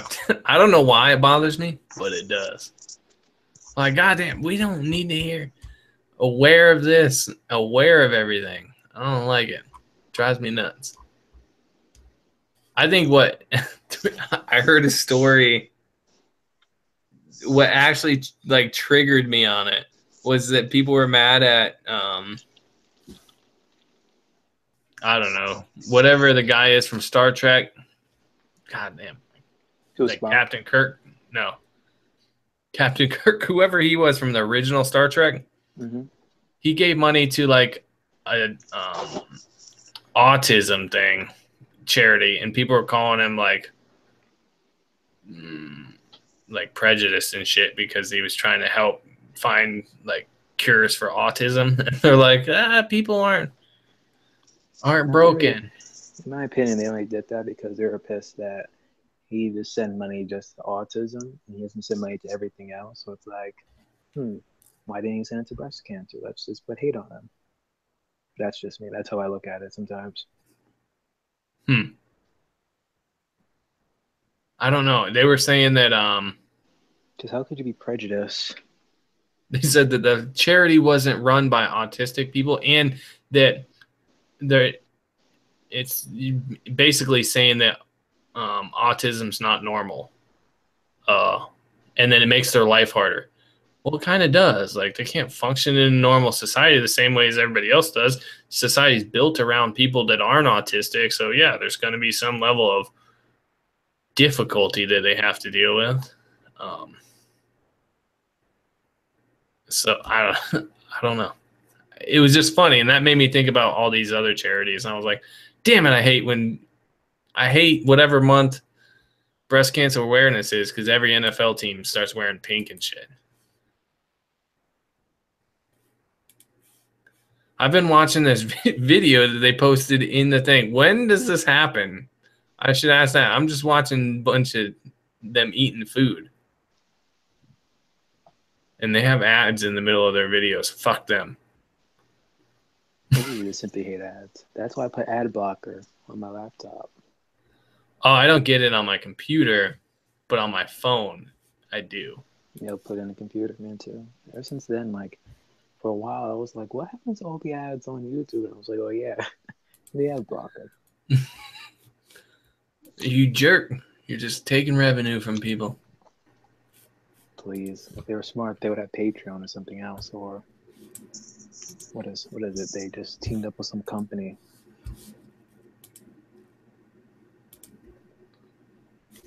Sorry, I couldn't read the chat while I was watching that cooking video. Did they put another ad? I am petty. Dude, I'm so fucking petty. Or you can do the YouTube Red where you don't even need to see the damn. I'm not paying for YouTube Red. You know what YouTube started doing? Making longer commercials. I've been getting like 30-second commercials. The old days when you can just skip all commercials. Then they were like, okay, you have to watch like 5 seconds of it.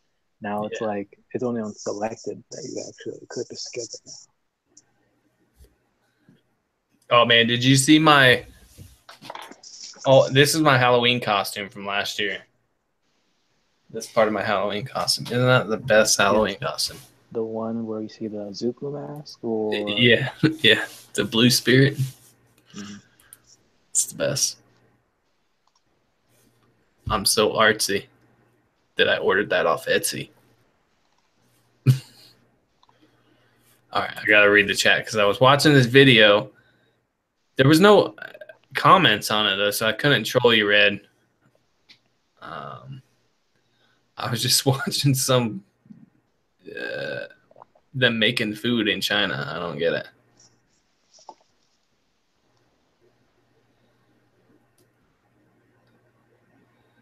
I got to, like, open that in a different window.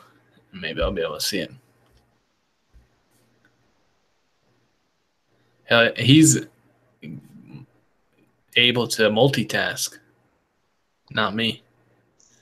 I can barely upload a video on my own right without it being live. And YouTube uploads it for me on live.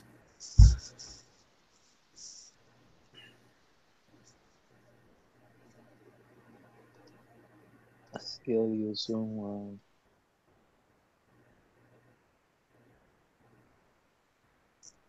I'm not gonna lie. There are days I just want to just quit.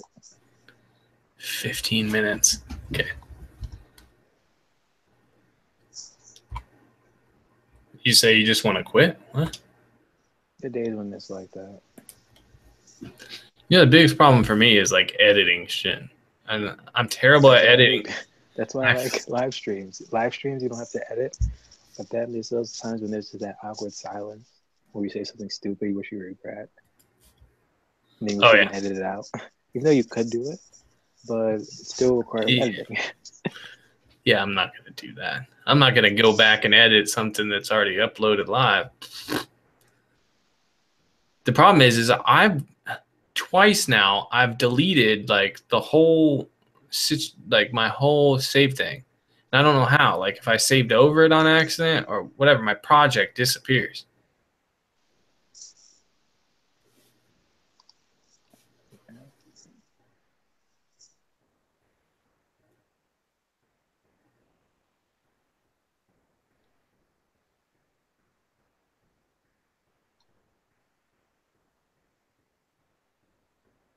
I'm sorry, I'm going weird. I'm watching this guy shake hands with somebody. Just trying to block the camera. How is shaking hands? Got your amazement.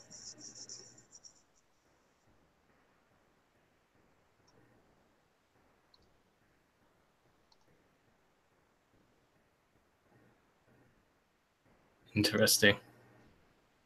Oh, by the way, have you seen Alien Covenant? No, but I was gonna watch it on Kodi. But the problem is when you're on Kodi, a pirated website, I'm guessing. It's an app for like an Amazon Fire TV and stuff. It's actually just a like QuickTime. It's just a video thing, but you can download apps into it or add-ons, and then that's how you do stuff. But I don't like to do that. Generally, I just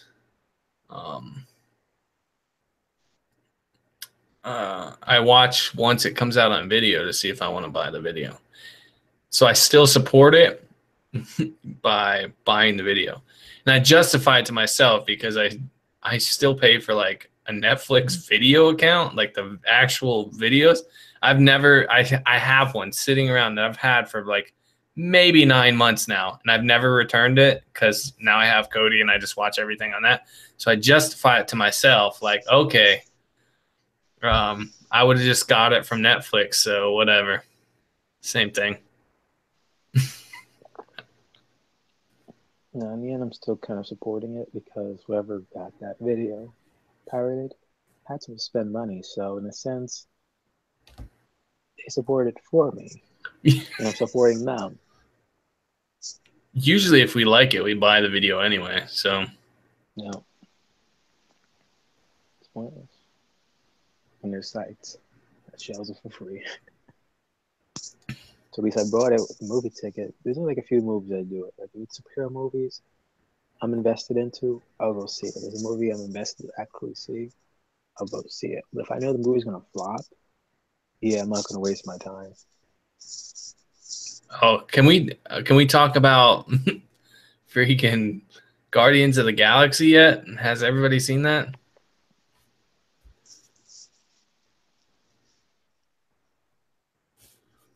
Probably, I imagine. I'd have to go back in the chat. Hold up.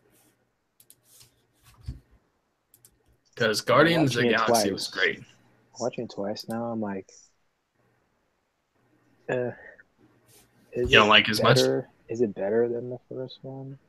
Ugh. I say it's almost the same. It's like the same. If the villain in part one was more better and threatening, then I'll say it's way better. But for me, it's like hand in hand. Yeah, I think they're very similar. You know, I like the music and stuff. That's the best part. Like, not the best part of the movies, but it goes well.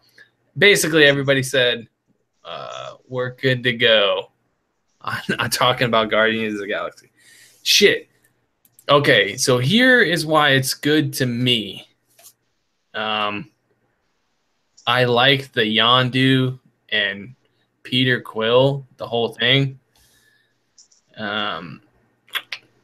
Because I was adopted by my dad, so it's kind of personal to me. Yeah. So, and there's like little details. So when he gets the Zune, which was funny, like that cracked me up more than almost any other joke in the whole thing. They're like, this is what everybody's listening. Oh yeah, I'm Mary Poppins, y'all. Oh, you look like Mary Poppins. Is he cool? Yeah, I'm Mary Poppins, y'all. That's funny too. But in the Zune, it just cracked me up because I remember when Zunes came out. It was like 2009 or 2008. 2008 or 2007, I think. Whatever. I don't remember that well, apparently. But they're like, this is what they're listening to on Terra now. It can hold 300 songs. And that just made me laugh because, like, Zunes, I don't think they exist anymore. But, and then, so it made me laugh. And then you look at the song that's on it, and it's like a father and son song. And that means that it was Yondu's, you know? So Yondu was listening to a father-son song and then goes and saves him. That's interesting. My wife didn't catch that one. Neither have I. Didn't catch that one. So then I explained it to her, and just explaining it to her made her cry. Afterwards. Yeah, I was watching with my friend, and he like broke down in tears at one scene. It was like when after the group did the dance in the opening. I'm like, well, why are you crying for? He's like, he just dawned on him that, yeah, he's like this cute and adorable creature, but he's like the last of his kind. So in a sense, he's like, it's screwed up. I was like, damn. Can you not just enjoy the dancing for a second? Hey, that's deep. That's way deeper. Like, and generally I go, like, I feel bad for Rocket a lot, but I like Rocket. I I liked all the Easter eggs in it. There's, I don't know.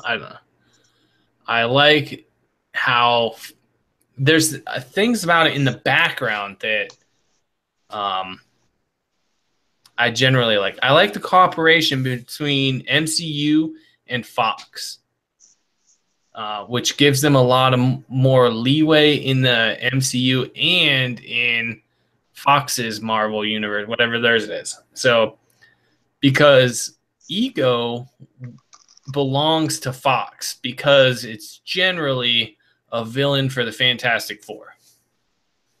So they had to make a trade. So what they traded is Negasonic. They want to change her powers in Deadpool. So that was the trade that was made. They want to actually change what she can do. And since she, I guess, like, technically they can't really change stuff, or they're not supposed to, but because of MCU, but somehow they made the trade, and that works good. I like that.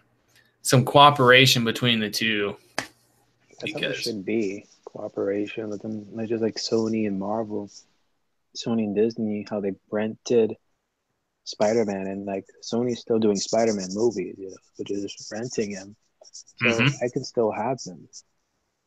Yeah, that's how it should work.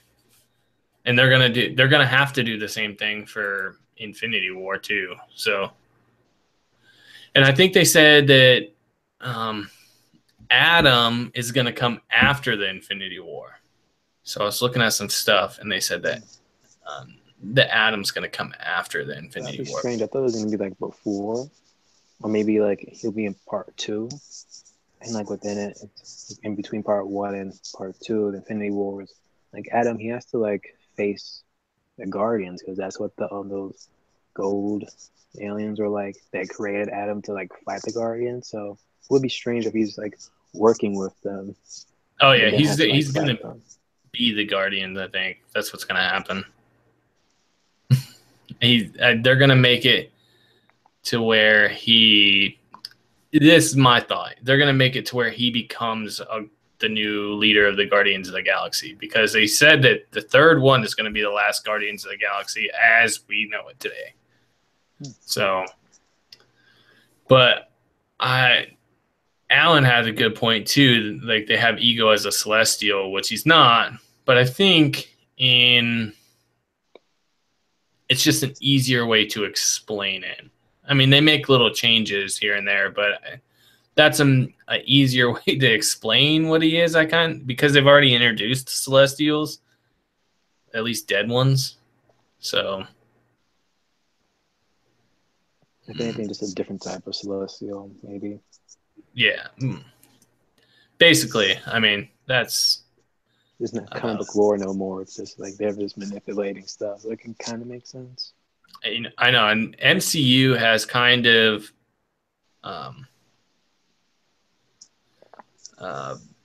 Taken over the comic books. Pretty much Marvel comic books might not exist in 10 years because their sales are 20,000 recently. Comic books second issues are selling 20,000 copies globally. How about DC? I think DC is still holding strong though. Well, I think what happened is Marvel like changed all their main guys. So, I don't know. People don't like change, I guess. So, like a big one after Captain America, turns out he's been working for Hydra the whole time. I keep on seeing the meme where it says "Hail Hydra," and then it's like everyone keeps on like changing that up. Yeah, but I never understood that one. But what happened? He's just like working for Hydra this whole time or something? Yeah, so the whole time, basically, in the modern thing, is Captain America's been working for Hydra. And people didn't like that. Captain America's stuff has dropped off significantly. And then when, like, a movie's not great or something's not great, and then they start blaming the viewers, like the new Ghostbusters.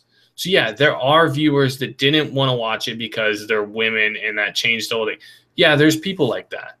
But there's also people that are genuinely like, hey, this is a great thing. You have to do it justice, and you did not, and that's why we don't like it. Well, then they I liked start it. blaming everybody for like the minority of people's views. Um, so I don't. And Marvel started doing that. They started blaming people. So, like, I like female Thor. I think that story is interesting. Um, I don't like Hydra, Captain America, but I stopped reading it. But I don't know. I like the female of all the changes they've made. Also, they keep pushing Captain Marvel. Like Captain Marvel is badass. She's a badass, They're and pushing her because again, she's gonna be in the film, so they have to be pushing her. but she has like nobody wants to see it. I guess that apparently nobody wants to They're being read it. forced to. They're being Yeah, forced to now. Just like Iron Fist. I almost forced him to watching Iron Fist, but I had to stop like on episode 7. I couldn't anymore. But I might just like watch someone review the whole thing in general because it's like the worst of Netflix. I was very disappointed. In my opinion, I think it's terrible because they're too busy focusing on Defenders. It's coming out in August. yeah. I don't know. It's tough because you gotta like back things that people want to read, and they're like, um, they keep doing like reissues of Captain Marvel and putting her in other comics and um, I don't know. So they want to kind of push like the equality thing, and that's fine. The problem is you have to make it a good story. Okay, like a real big one was I don't what is I can't even remember what it's called. Okay, so one just got canceled on the second issue, and it was Black Panther and his group. Like basically, Black Panther's not his story's not in the like the comic. But the big thing is like you take a character like Storm and turn her into like a bitch. And man, like it's just not Storm, not like bitchy Storm, like badass bitchy Storm, but she's just like a Skylar. terrible. It's weird. I don't know, but it's so they have a group of superheroes that all they are is like what they have in common is they're all black superheroes. So then they discuss black issues, but it's like a depressing ass comic to where everybody's in a bad mood all the time. Storm is not herself. Like we know that Storm can fight and stuff, and in this, she's just like whipping up tornadoes and shit in houses and stuff. I don't know. It's just weird. Got canceled on the second issue. People got mad at it. But Marvel has an issue of blaming the reader for their shitty storytelling. So I think Marvel Comics might die soon, which would be a shame. They need to like bring in people. The thing is if you have a captivating story, people will read anything. But they just doesn't seem to be happening. Well, if they're not going to read it, they will just simply watch it. Exactly. Which Disney can, whatever we say about Disney can tell stories or make stuff at least watchable. Mm-hmm. Like Guardians. Like I knew nothing of Guardians and never read a comic. When did you go see the movie? Loved it. Yeah. That's the thing. That you turn this thing and that DC got to learn how to get on that.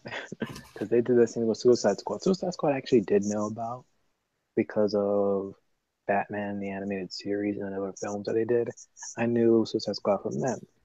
And also, I think, what was it? I think the Flash or Arrow TV show did something like that. So I knew something about Suicide Squad, but still, the way DC did it, not impressed. I still like the movie, but there was too much plot holes that they Couldn't answer. Yeah, okay. So the thing is, DC has the best comic book movie of all time. The best in The Dark Knight. But if we're talking as a whole, Marvel is destroying DC. Now, DC has good shows, but Marvel's Netflix shows are pretty good too. Marvel, as far as like non-comic books, is pretty doing decent. Show that's on cable television, yeah, that's where DC dominates. Because I've seen Agents of Shield, I just couldn't with Agents of Shield, but when it comes to like Netflix, like Marvel's dominating until I made Iron Fist. Now I'm like, okay, they should stop. But unless DC teams up with Hulu and does their own stuff, could be something there because actually can make like TVMA shows. Like I'm dying for them to do a TV series of the Red Hood. That would be epic. But how y'all gonna do that? Wait, the Joker sucks. What are we talking about? Hold on, I gotta go back. Are we talking about Heath Ledger as the Joker? And that sucked? Well, you said Heath Ledger and Luke Skywalker, best Jokers. Are we talking? Oh, okay. We're probably talking about, Suicide Squad. Got it. Mm-hmm. My bad. I was about to lose my shit. I'm like, what? But we can't really talk about Jared Leto's Joker. Barely saw him. Exactly. And it wasn't his movie to shine. He was just there just for Harley Quinn and just to boost her character and her origin. That's it. So I really can never judge Jared Leto what he did. And Harley Quinn, super attractive. You can't say that with your wife in whatever room. She's not watching. She's got to work in the morning, so she's sleeping. It's too early. It's too early for her to wake up and start yelling at me.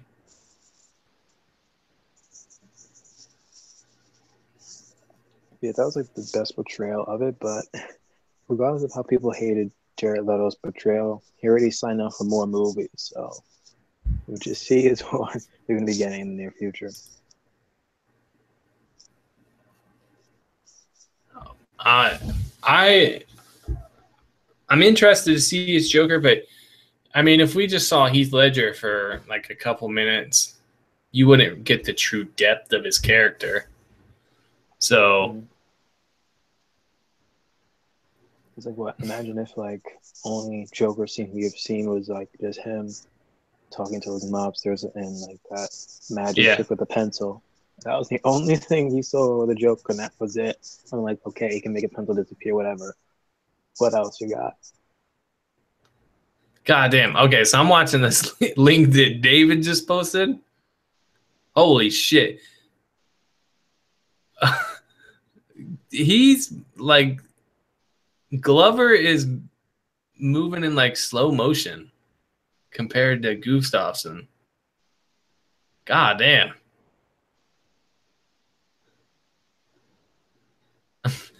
It was insane.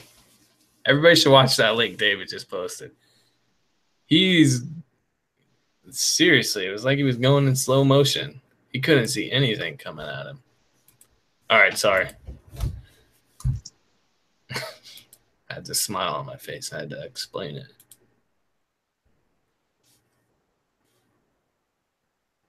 But yeah,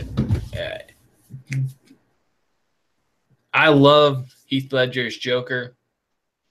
It's probably the best villain ever. I don't know, maybe not ever, but one of the best. And the thing is I hate Batman. This is how good The Dark Knight is. I hate Batman as a superhero and all. And that is my favorite superhero of a movie ever. And it hurts my heart that I have to say that. So someone needs to come up with a better superhero movie. Because I'm ashamed that my favorite superhero movie is Batman. I hate him so much. Batman is the worst superhero. How come? One, I hate how, like, one, he doesn't have a superhero, and as a kid who grew up with no money, like, it becoming a person with superpowers is almost more achievable than as growing up to be Batman, like with that much wealth and time to just do whatever. So But for me, my it's so big implausible to problem, become Batman because you can get the money to actually build that stuff or steal it, as opposed to becoming a superhero powers. No, it's improbable. it's improbable, but I think becoming super rich to where you have enough time to go get trained and become a badass fighter and all this money, that is just as equally improbable. You know, you can actually be trained. That's the same boxers. Boxers really don't need money, excessive money like Batman did to become invincible. But even Yeah, then, like there's people who Batman faced up against who were human and never had that extensive training, and because of they had money. I'm just saying, he's the worst. I hate it. I hate him. I don't know. Like, to me as a kid, that's like the thing. Is it's equally as improbable to become Batman. And the problem is it feels like it's just as it's achievable. And then he doesn't kill people. He wins fights against people that there's no way he would win a fight with. Either. I know I don't like Superman. I generally don't like DC Comics characters, but most don't kill people anyway. But the thing, there's situations where you need to kill people, like the Dark Knight. You need to kill that Joker. But there's that line where you either die a hero or live long enough to become the villain.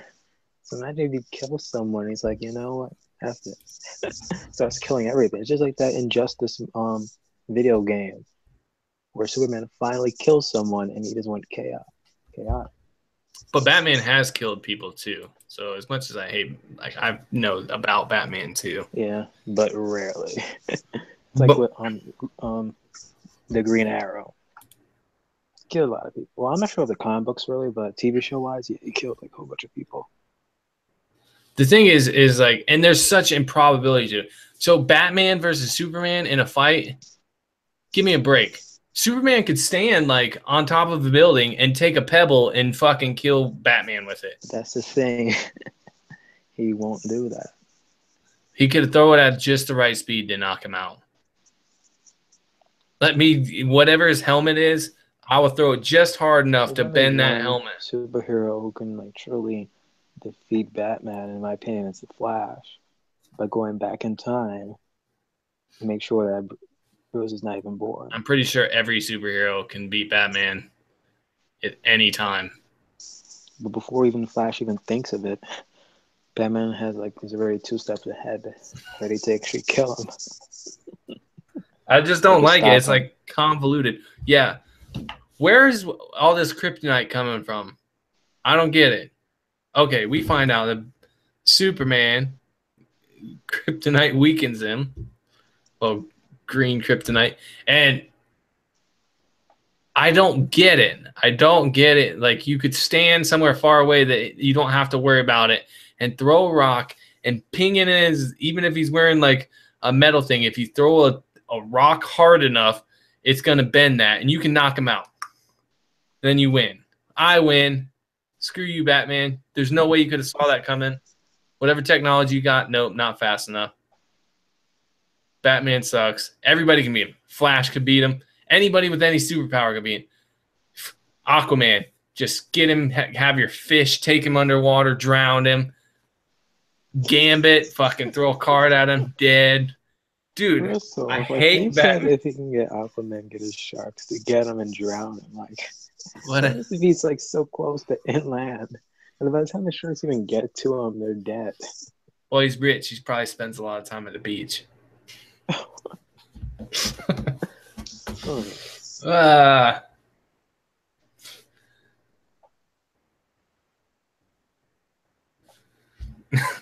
Hey, Alan, I agree. I get everybody worked up when I tell them Batman sucks. I'm like, I hate Batman. It's like, what's worse? If you. So you think Iron Man will defeat Batman then, or you hate Iron Man this as well? Oh, I don't like Iron Man that much either. Oh no. Iron Man's okay because he's kind of a jerk, and I kind of like that. Like, at least he's realistic in that way. He's like a rich jerk. Although I just saw this meme. Like, it was funny. It was like, which Avenger is best at physics? The guy that created the Iron Man suit? The scientist that tried to cure himself, or whatever the Hulk? Or the guy that can throw a shield and bounce it off 3 walls and make it come right back to him? Because that would be very difficult for you to get the angle exactly right while you're fighting somebody to where you can just grab it. But Captain America wasn't the one who created it, so can you give him credit? But he's bouncing it off shit. Ding, ding, ding, and getting it right back. Ding, ding, ding. And it goes right to him. He has the perfect angle to bounce shit back to him. I don't know. It was just funny. It cracked me up. Whatever. Nerd joke. I hate Batman, though. Any Marvel superhero could beat him. Any Marvel superhero, I'm sure. Yeah, I can see Wolverine defeating him easily. Man, Logan was good, too. I watched Logan. That was pretty good. Although, like, it's sad that that's going to be the last time we see what's his name as Wolverine. Actually, no. He said he actually repressed whatever you put it. He'll actually don Logan again if he actually is in the Avengers or some type of Marvel film with Disney. That's like the only way. So if somehow they're allowed to like rent him for Avengers or Infinity Wars, then he'll come back.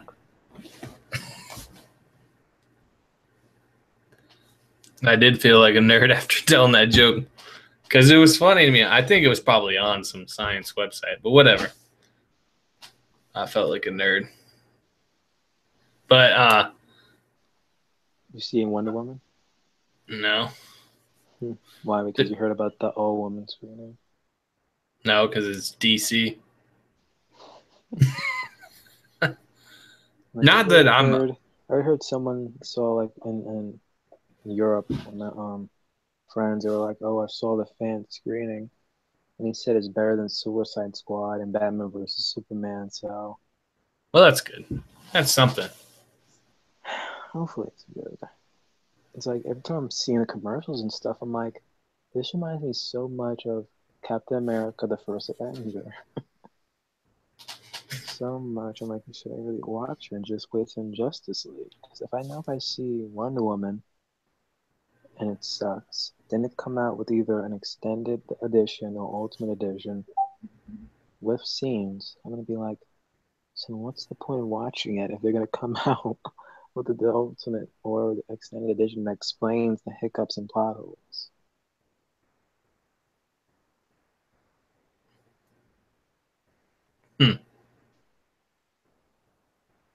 Hopefully it's decent. That's I'll end up watching it because I live in a family of females. So Yeah. like a female superhero, they'll enjoy that, and we like superhero movies anyway. The only thing my daughter knows about Batman is like the Dark Knight and stuff, that one. So she likes Batman. Whatever. I'm okay with it. She doesn't have to be exactly like me.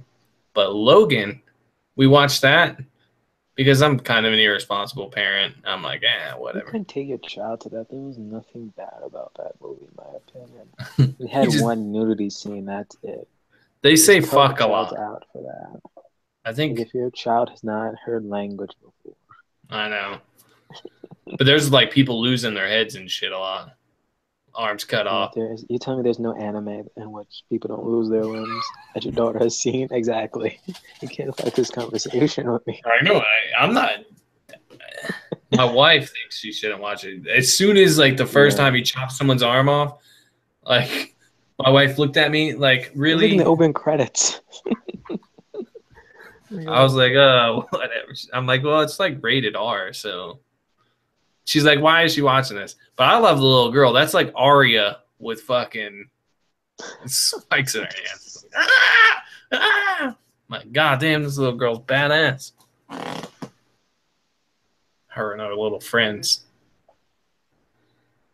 And then she brought out the foot one. I wasn't sure if they were gonna do that, but what? It's cool. I like her two claws and her craziness.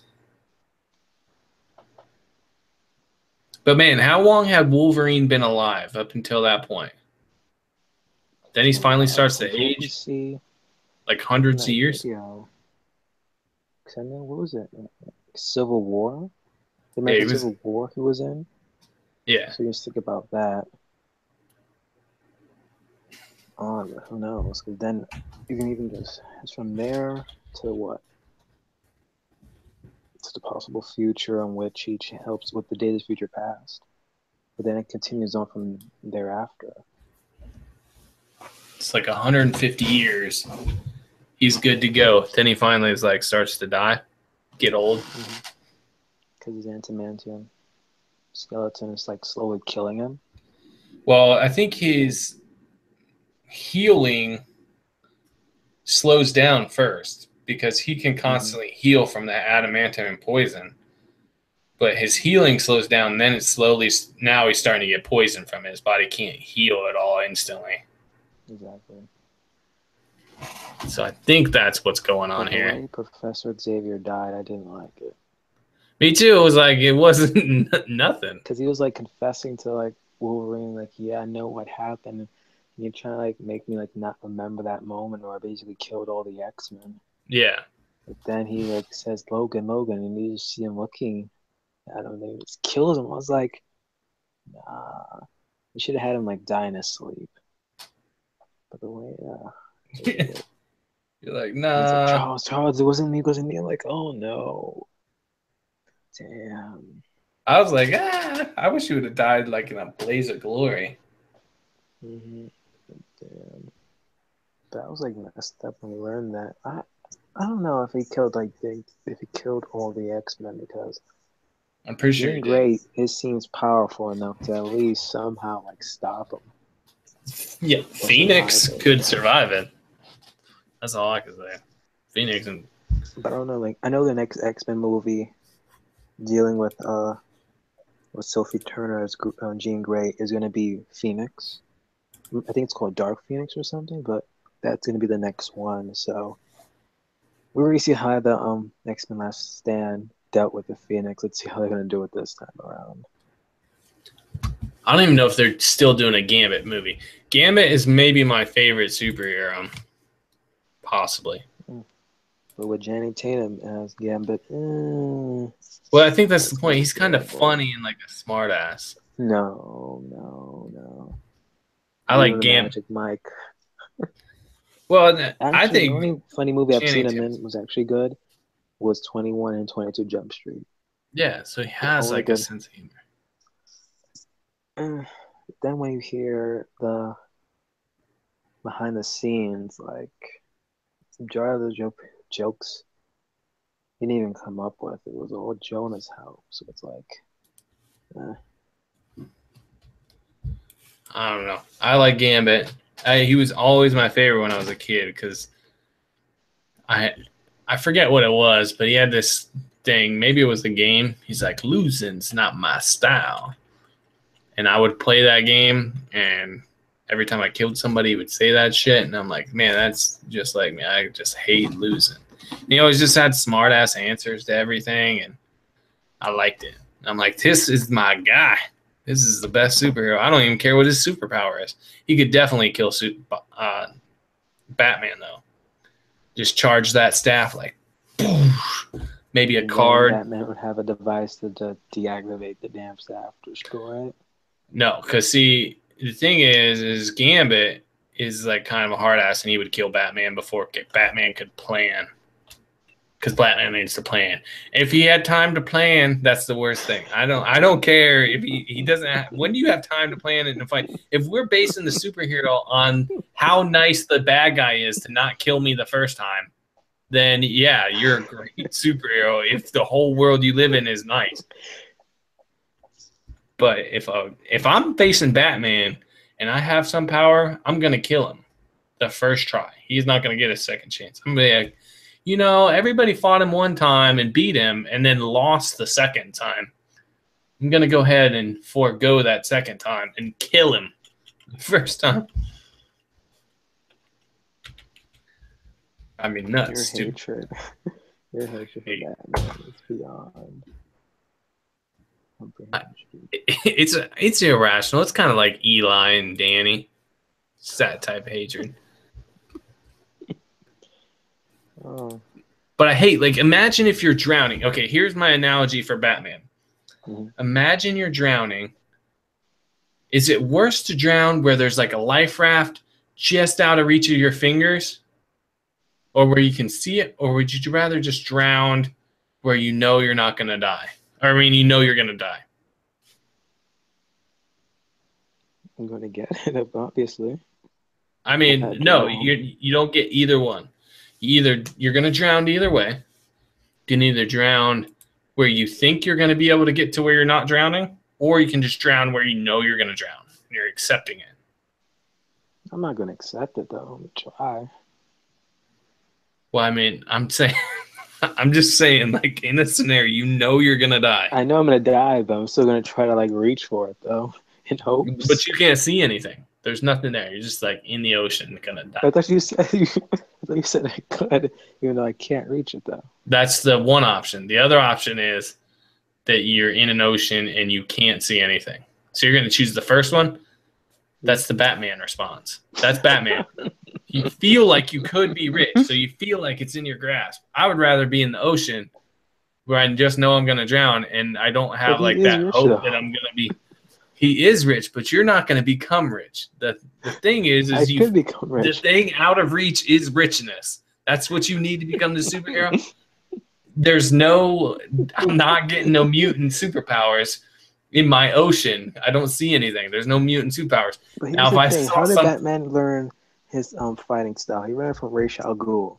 Not all of Ra's al Ghul's disciples were rich. I know, but it's not just fighting.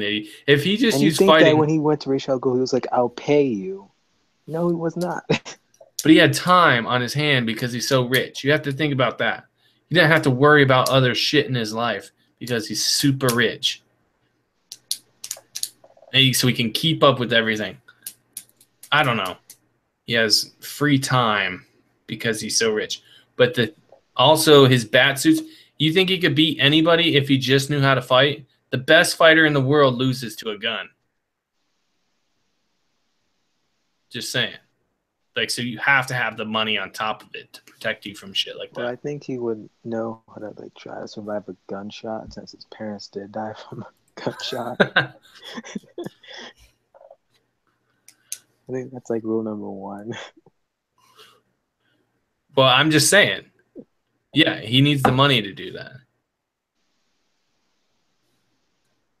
So you got to have money to make your kryptonite gloves. All the shit requires money. But he at least works for it. I'm just saying, like, he does attend meetings. I'm not saying it's bad to be rich. I'm just saying being rich is like makes you feel like you could be that, but you can't. You're just as unlikely to become the Hulk. And that's my problem with it. I don't like that it makes you feel like you could become the Hulk. I had to be a brilliant scientist and smart. No, the Hulk, it protects him. Like, the Hulk has always existed in him. But before me to create the Hulk, I had to been smart as hell, though. No, he didn't create the Hulk, though. Right? I'm pretty sure he didn't create the Hulk. The Hulk. It was like he was a scientist, though. a very smart one. He was. And that's He's what like kind one of of like the top 3 smartest people in the Marvel universe. Yeah, right. But I'm pretty sure that the Hulk, he didn't develop the Hulk. Maybe that was just in the movie. It was an Maybe that's accident. No, it was an accident that created the Well, the Hulk. accident happened. Well, okay, yeah, it was in. Never mind. It was in the Avengers. They talk about the accident didn't cause the Hulk to happen. The Hulk protected Bruce Banner from the accident. He always had the Hulk inside him, and the Hulk protected him. Yeah, you know what I mean? I never thought of it that way. It had nothing to do with the gamma radiation. Yeah. I think they explain that in the. I don't know about the comic books, even though like the Hulk is one of my favorites. I haven't read it since I was way little, but I love the Hulk because it's just like Dr. Jekyll and Mr. Hyde. I like that. At least, like, but no, I know what you mean. It's kind of like that though, but wasn't was it Dr. Jekyll? Who's evil? Mr. Hyde, right? Yeah. But he's like pure evil. Hulk was never evil though. Yeah, well, kind of. He was versus Wolverine. He started as a bad guy. But didn't Wolverine kind of start as a bad guy or so? Because he went after him. Yeah. Different thing. Plus, Wolverine is an anti-hero, not a superhero. Anti-heroes are always the best anyway. They're way better. I don't like the... That's another thing, Batman. Oh, goody two-shoes. Get the hell out of here, Batman. Fucking, I hate you. I hate that the movie's so good. But I think why the movie is so good to me is everything that the Joker believes, I believe in a way. Not everything, but he basically is always telling Batman, you know, like, I'm going to just keep killing people. So all you got to do is kill me. And problem solved. All you got to do, kill one person. And I'll stop killing people. But you're not going to kill me. That if he actually does kill that one person, then he might also just continue killing every other villain then. Yeah. But if all the villains are going to continue killing people, then isn't that the better option? That's just if they just and the people just doing bad things. You're just we all have the ability of doing evil, and then we actually do it. We might just continue with it. That's like something with Injustice video game where Superman was like, you know what, enough is enough. I'm gonna kill the Joker, and then kill basically start killing almost all the criminals. That's ridiculous. If I was Batman, the Joker would be dead. Everybody would be dead if I was Batman. I could not be Batman. Because in my mind, we are at a point where everybody's just killing innocent civilians, and I would truly be the Dark Knight if I absorb that pain, like the murder. So I have to murder these people and live with that to protect all these other people from dying. And that's truly the Dark Knight to me. If he does kill the Joker, you know, eventually people are going to be like, okay, since he killed the Joker, what happens if he actually if police force goes against the Batman, they will become fearful of him. How do we not know that Batman is like, you know what, I'm just going to kill everyone, even when they commit one single crime? It's madness. I mean, he doesn't have to kill everybody, but Ark Asylum is probably not start with one person. That's the thing. It just didn't begin with that one person, and that's going to be the Joker. So he really has no self-control? That's even worse. Like he's just gonna. He's like, I had to kill one bad guy, so now I'm a serial killer. Like you can kill one person, and not have to keep killing people. Look at Logan then. Logan kills villains, so just then alone, it's like once you just kill that one person, it's gonna be, hey, I just killed this person, kill that person. Now he's just numb to this point. You can kill one person and not have to kill a whole bunch of other people. I'm just saying. It'd be a whole lot easier though. Yeah, it would be a whole lot easier. That's what happens. What's the point? You kill one person, it is a lot easier Just to face it, kill the if he next kills person. Joker, eventually he's gonna kill Penguin, then the Riddler, then Two-Face, Bane. There's gonna be a whole bunch of people he's gonna be killing. Did. Yeah, I'm all for that. We need. And then all that's gonna be on. But then it's like this, like eventually he's gonna become what, a murderer in a sense. Yep, and that's why it's the Dark Knight. Killing, and how his parents died by being murdered, killed. I'm just saying. The Punisher is better. The Punisher is better. If we're gonna go DC, Punisher kills people. All for it. Batman is terrible. I understand that he's so feeble-minded that he thinks if I kill one person, I might as well kill everybody. That's not how it works. Like, you kill someone that deserves it. I mean, if we're saying that capital punishment, like, we electrocuted one guy to death, now let's just take every prisoner that comes in the prison and electrocute him. That's not how. It's a matter of time. That's not how it goes. You get to decide. Maybe you're not. He feels like he shouldn't be the one to decide, but somebody has to. The judge, the courts. Like, what happens if this person keeps on stealing and stealing and stealing and stealing, keep on going back in jail to the point it's like, you know what? It's just pointless here. Might as well just kill you then. That's not the same. I'm talking about the Joker, he's gonna make plots to kill hundreds of people. Starts with that, just like what do you say about kids killing animals? It's just killing animals. I'm just telling you. When they grow up, it's not the same. That's not out small. It's not the same. Batman he's an adult who could kill one person and be like, the Joker is an adult, was he not? Yeah. Who had one bad day. But that's it. That's what with the Joker and the Killing Joke, was it not? I think it was the Killing Joke. Yeah. Where it's just, it was a Joker, and how he explained his origins was that he just had one bad day. And he's waiting for the Batman to have that exact bad day so he can become just like him. He believes that if Batman does kill him, he will become the next Joker or worse. But that's not that's a stupid assumption on the Joker's part. And Batman's stupid for believing. He still does it. Could it be true? Maybe that's it. Maybe Batman knows that if he kills the Joker, then that's it. I'm gonna start killing everyone now. But that's like saying, okay, if someone broke into your house and was about to murder your mom, and you stabbed them in the back, and saved your mom's life. I would change from then and on. You think that? Are you just gonna go around with a knife and stab everybody in the back? No. You did you just shoplift? No, but okay, you put in that scenario then. Someone tried to come to my house to try to kill my mother, I then kill that person. Now me, I'm a non-violent type of guy. But the moment I actually took another life, from then on in, I'm not going to be the same anymore.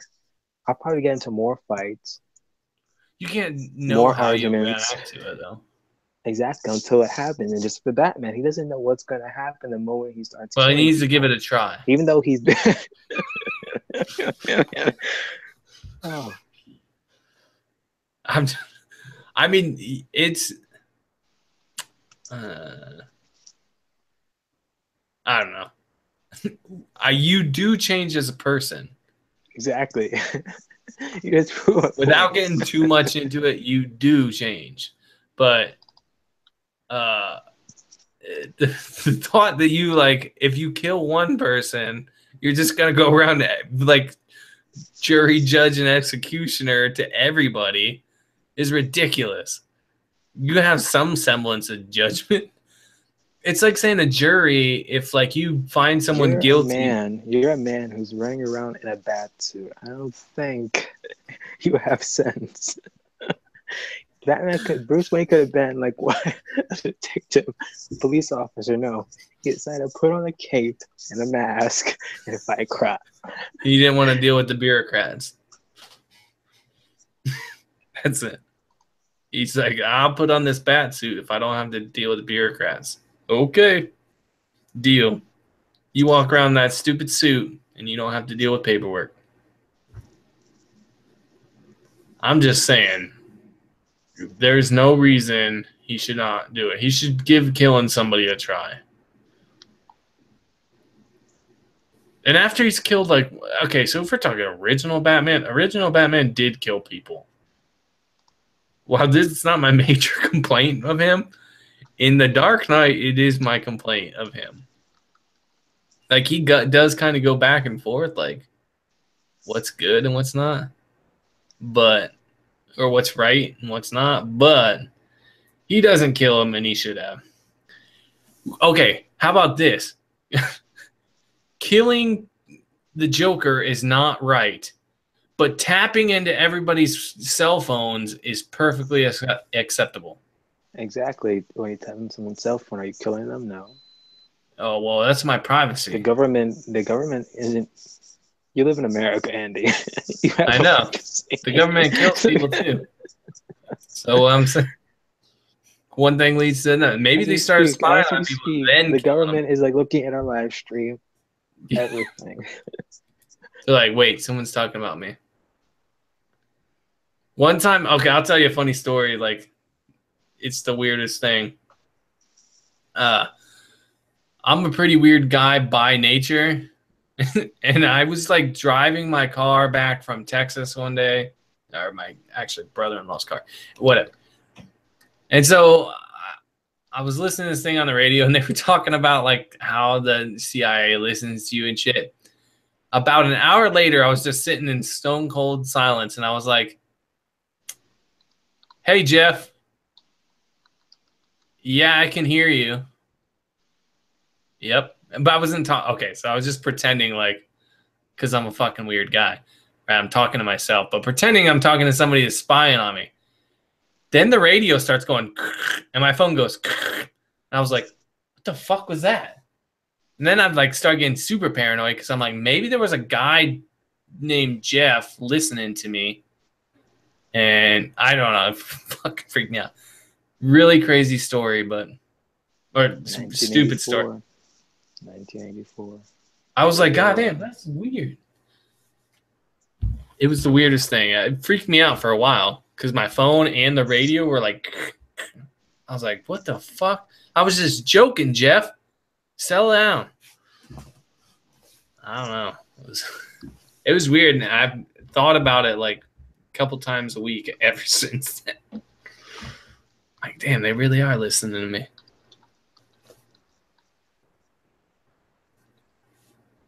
That's it. That's what I said out loud. I said, so in my mind, I was like, okay, so they're listening. I said, hey, Jeff. And I was like, if he was sitting there listening to me, he would be like, wait, can you hear me? And I was like, yes, I can hear you. What do you listen? Something to that effect. And then like the radio went crazy. I was like, oh my God.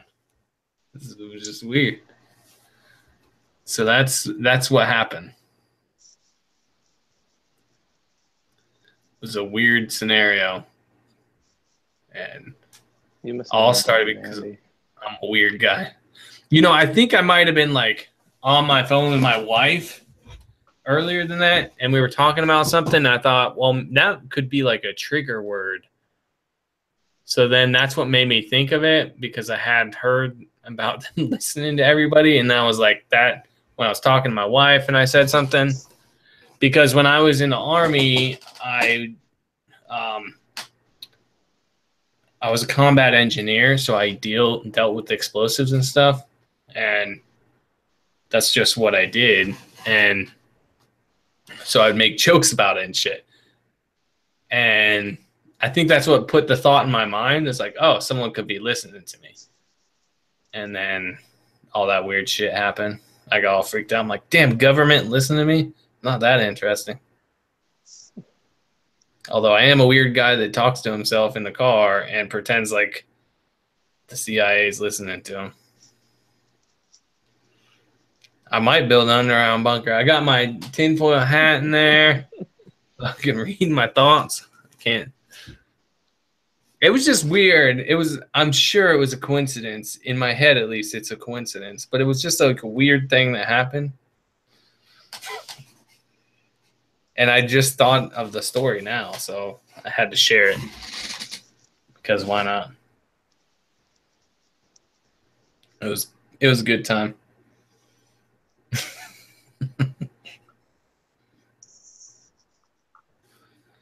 Good times, good times. So what's your favorite superhero movie? That's a loaded question.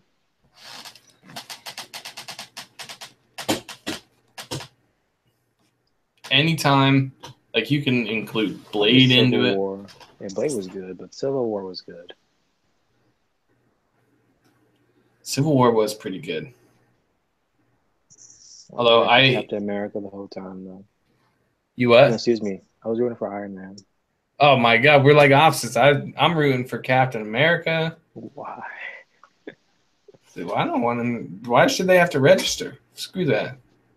Okay, so when a car goes into your room or your house, destroys everything,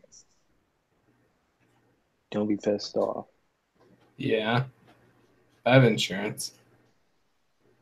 So what happens if it keeps happening again and again and again?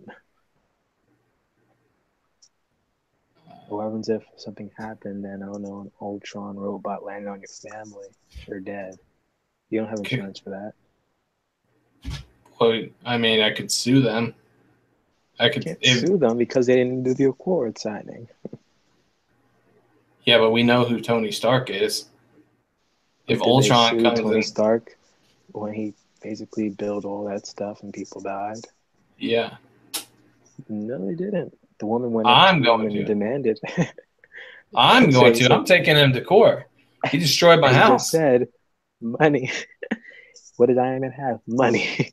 I don't care. I'm not going to win the case. Yes, I am. If you destroy my house, I'm going to win. But hey, you can't do anything because the courts never were signed, Andy. So it doesn't matter. They're not held responsible. So it doesn't matter if he registered because I can't sue him anyway because he has all this money. So it's pointless. Yep. A lot of superheroes are born that way or created that way by the government. So, for instance, so if so, then why Captain America? Why didn't the government receive the dirty eye? Instead, it was Iron Man, Captain America, and all those superheroes. No, what I'm getting at is like, if I'm born with something, that's like saying, okay, every gay person has to register. That's ridiculous. I'm born that way. I shouldn't have to register. That would be insane, right? So why, if I have superpowers, do I have to register? Get out of here with that shit. I'm a super person. Like Iron Man, sure. You built a bunch of dangerous ass weapons. You need to get some permits. I get it. But Captain America is a super soldier in a sense. If he wanted to, he can take down the entire military. Yeah, but the government created him, so he's already registered. Not really. If he was already registered, why they had to actually put the accords in front of him? The what? They put the Soviet Accords in front of Captain America and everyone. They said, we need all of you to sign it. Even Captain America. He was still working with them, so why did they have to make him sign it? Because, I mean, he doesn't want to do everything their way. I mean, I get it. I get why there's some controversy, but if I'm not registering myself, nope. Say, okay, don't fight crime. Okay. Like, I don't get it. I don't get it. I understand, like, hey, we don't want our shit destroyed anymore. And now we have to work under these people's control, and they get to do. Now, how much am I getting paid for this?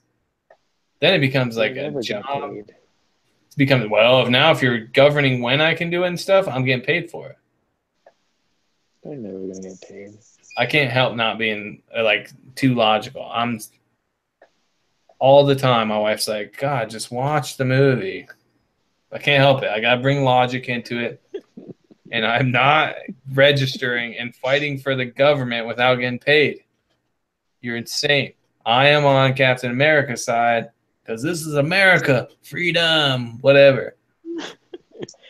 And I don't like Iron Man. I don't know. Iron Man's okay, but I don't know. If I have to choose sides, But he did get like the better team in my eyes. I mean, you got Spider-Man. But I don't know. We got Ant-Man on Captain America's side, so yeah, Team Cap. Freedom. See, you just gotta let superheroes go and destroy the city. It's like, is it their fault that Loki wants to destroy Earth? No. Yes, it is. Well, I mean, one of them, but he's a god. What are you gonna do to him? You're gonna have Thor. We're gonna have Thor register with the government. No, I'm a god. I'm not doing that. Thor was never part of the Soviet Accords. He wasn't even part of Civil War. I know, but it's a main reason why Civil War exists. Because this city getting destroyed. Thor's a big part of that, since Loki destroys half the city. So now we're responsible for God. So now, if God comes down and creates a flood, he needs to register with the U.S. government to see and get some permits on whether or not he can create a flood at this time.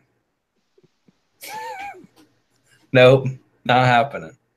God's like, no, I'm not doing your stupid permits. That's Thor or Loki or whatever. Yeah, screw your permits. Don't you know who I am? Oh no. I'm just saying. Just saying. Still, I was running for Iron Man regardless. Because Captain America was protecting Bucky. Yeah. No. I mean, you like anime, so you gotta like be okay with that. What's the fundamental of every anime? Like, yeah, you don't kill the guy and he becomes your friend. No, he needed to die. Maybe it wasn't his fault. See, now I'm sounding like you, freaking Batman. There you go. Yeah, there you go. You can flip flop now. Oh. Exactly. Like, you gotta save the world at any cost. But no, that wasn't him saving the world. That was him with a vendetta. You killed my moms and pops and you had to die. Yeah. That's his vendetta, see? It's not saving the world. What we're talking about is your registration and shit to where, or like where the government gets to decide. I'm just not down with that. What if you got to wait for them to say, okay, take action? What if half the people die? You could have saved a bunch of those people. That's fair. In my opinion, they should have just signed it, but still do their own thing. There are times when police officers or firemen or army people, don't they go against their superior officers and try to save people? Yeah. That they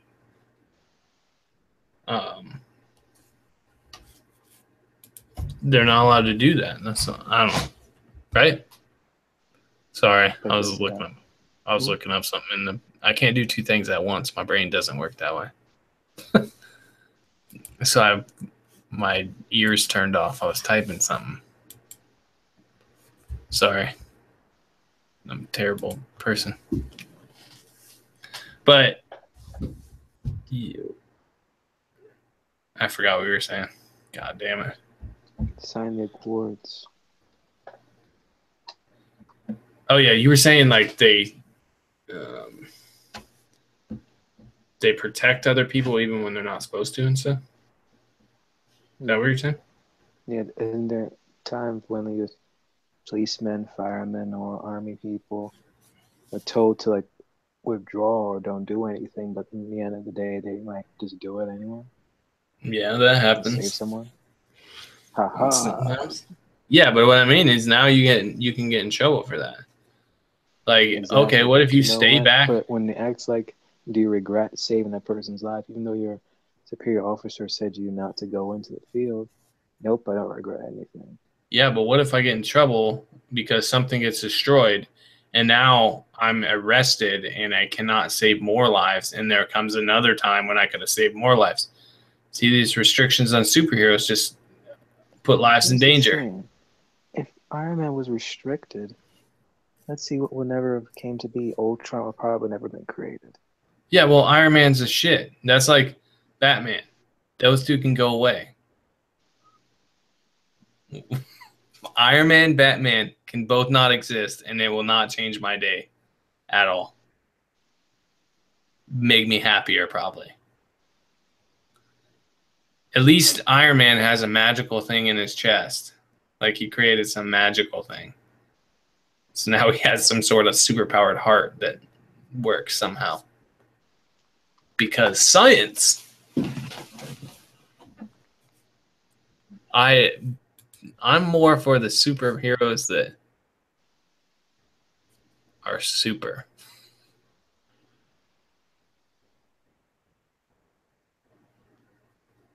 Oh, by the way, I saw you in Dr. Jekyll's live chat. Like, how did you find about Dr. Jekyll? I was subscribed to him somehow. How long? Oh, you don't know. You're just subscribed to people. No, generally I'm only subscribed to people that I watch, but somehow I got onto his from something. But he was doing some game that I was really interested in. Plus, I'm way better at trivia than he is. I was watching it. I got way more right answers, whatever the one trivia was. But there was like a guy that just kept saying like, "What something? What that?" I was like, "Oh, this guy's clever."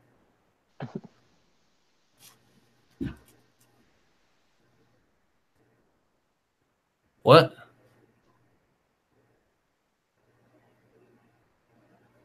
Nerd Circle. Yeah, like me and Red Walrus be watching a streamer called The Nerdy Effect. It's pretty cool.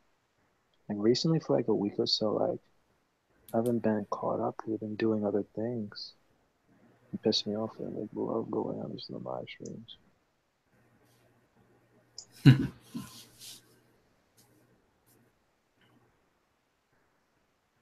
What is I don't think I've even Dr. Jackal's like a couple. I've only watched like a couple of his videos. I don't even know what he does most of the time. So I don't know why. But that game was fun. He was playing a game. It was great. Yeah, like I think it's also an internet game as well. It's like I don't probably was on the internet. He just stream it from his PS4 or PS3. Yeah, that's what he's at. The PS3. But yeah. 3 degrees of trivia. Yeah, you know, a new trivia channel with an old Felicia Marine. I started it one time. Oh, I should go on it because you know I have like a vendetta anyway, and she left. What's it called? So I should watch it. I went on. There's a bunch of YouTubers that are people that are on here that I haven't seen in a while, and I assume it's because that like a feud between YouTubers. That well. I pick a side. I picked my side. Like I had no side. I don't pick sides. Sorry. I had no side. I normally don't. Correction. I normally don't pick sides because they never offended me. So until the moment they offend me, then I'll just like I don't even go to any side. Just like I just know what side I have to root for. That's what happened. I was like, that's bullshit. Now I'm picking a side. So we're polar opposites, Andy. I was like, well, he flagged DJ's thing, and I'm like, fuck that motherfucker. Thinks he owns trivia. So I chose a side, and then like I instantly. I think it's more than that. It's like it's improbable. I don't know what was it. It's him just asking questions. Like I've asked questions about Westworld on my channel before, so it has been something deeper than that. It's I don't know. Yeah, I get that. Like, there's more than that. There's more to it, but still, I don't give a fuck. Like, that pissed me off so much. I hate that. I hate that. Like, using the system. That's umbrage shit. That is umbrage. Using the system to punish somebody. Like, the power of the system. It's fucked up. I hate it. And so people that I think that split the community. So now there's like people that I did talk to that I don't talk to and whatever. But whatever. Now, like, a lot of people are learning, or not necessarily learning, but they have come to the dark side on their own thing, own terms.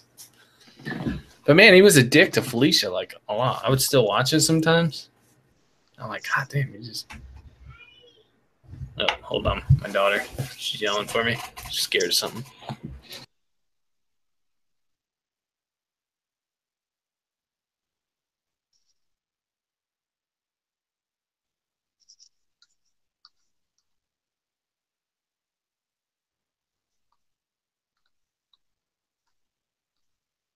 I just noticed something else. Camera's focused on me now. Awkward times.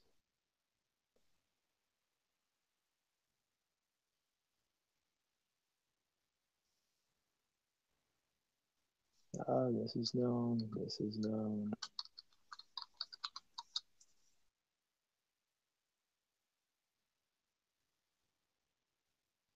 Meanwhile, what's in Andy's room?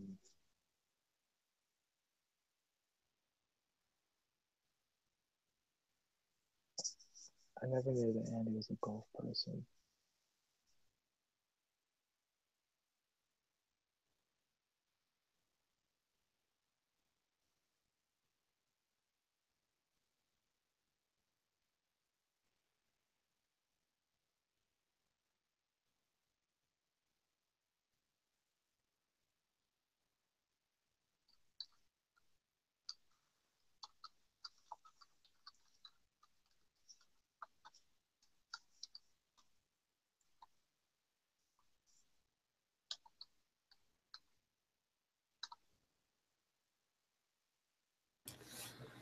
Sorry.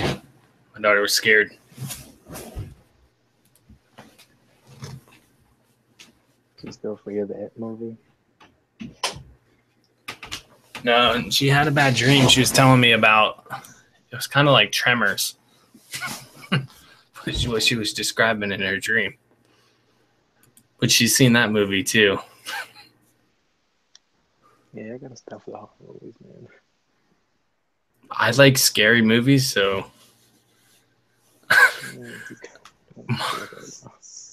I was watching, like, so me and my daughter watched The Parent Trap like last night, and then she's supposed to be going to sleep, and we were like, we call it camp out, so she'll sleep in the living room and I'll watch whatever.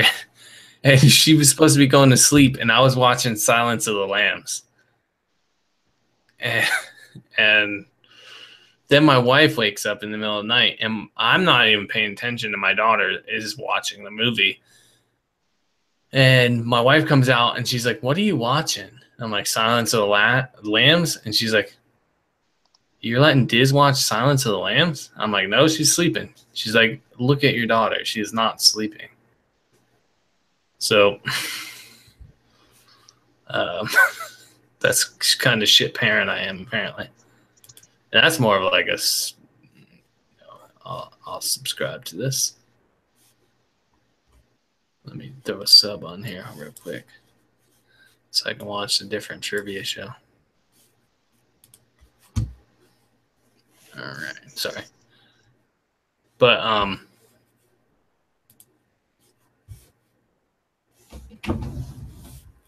But on that note, and I gotta like start turning in.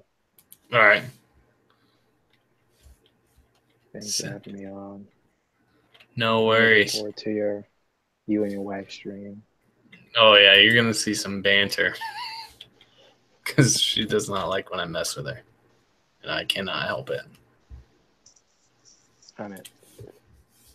All right. Well, you take it easy.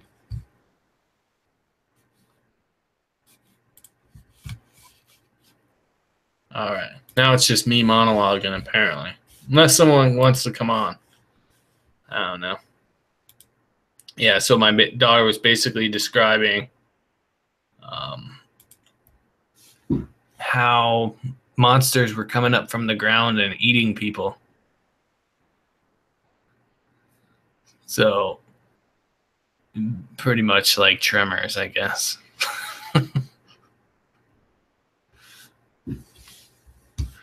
Good times.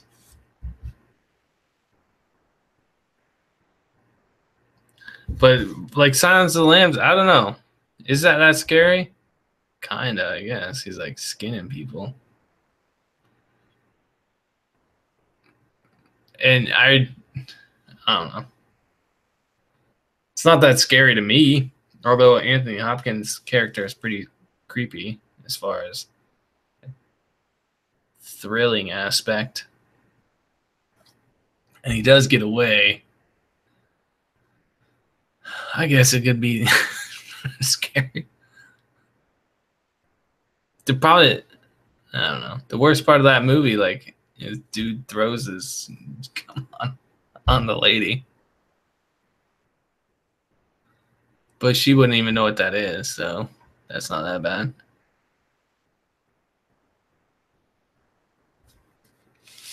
That's funny. I don't know. She wants scary movies. She doesn't care about psychological scares. What she doesn't like is jump scares. So she's kind of like me. I don't like jump scares.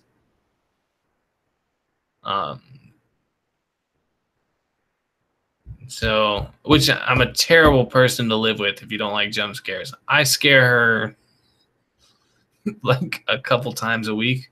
I'll just wait for her to come out of her room. Sometimes like 20 minutes, I'll just be waiting there for her to come out of her room so that I can scare her. She hates it so much.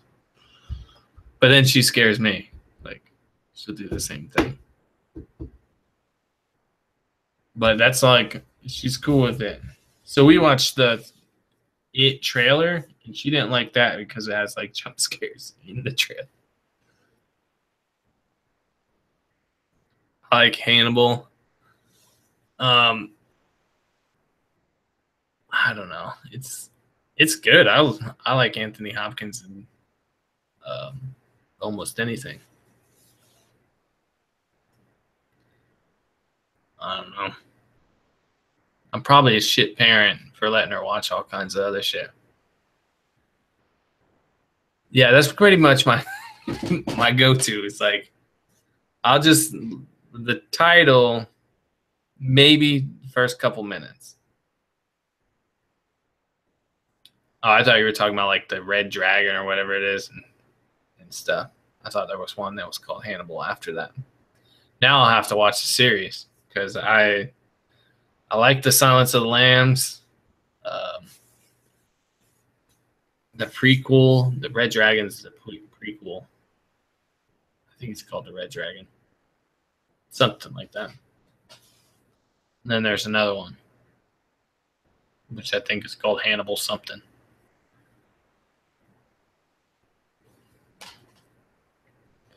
I don't know. I'm gonna watch them though. But like I said, I binge everything, so I'll have to get through Fargo first before I can watch anything else. Because if I stop watching something, then I'll really stop watching it. I'll never finish it. It'll just be on the back burner. I should make a list of all the movies or TV shows that I've never finished. There's some weird ones in there that I probably should have finished, but I'm just terrible about finishing TV shows if I start getting bored.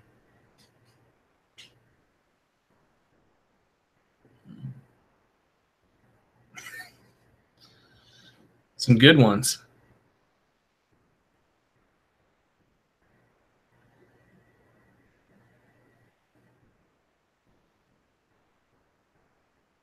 Yeah, I'm kind of crazy. I'm not even gonna say. It's probably because I killed people. No, I'm just kidding. I killed one person, couldn't stop killing.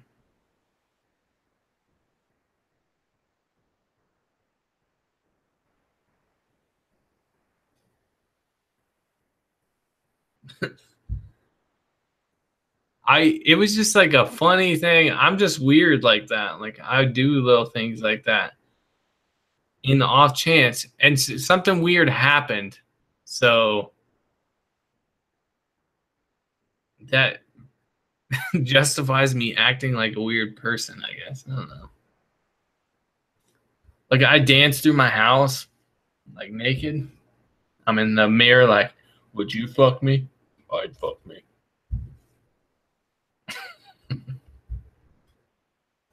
I don't really do that, but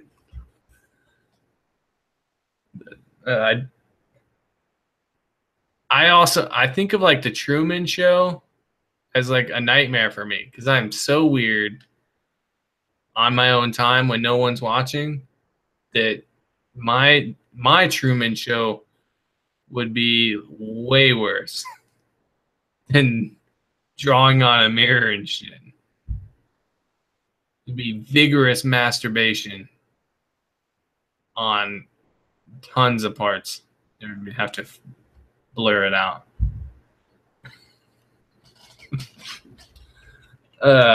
No, but I just do weird shit. I can't.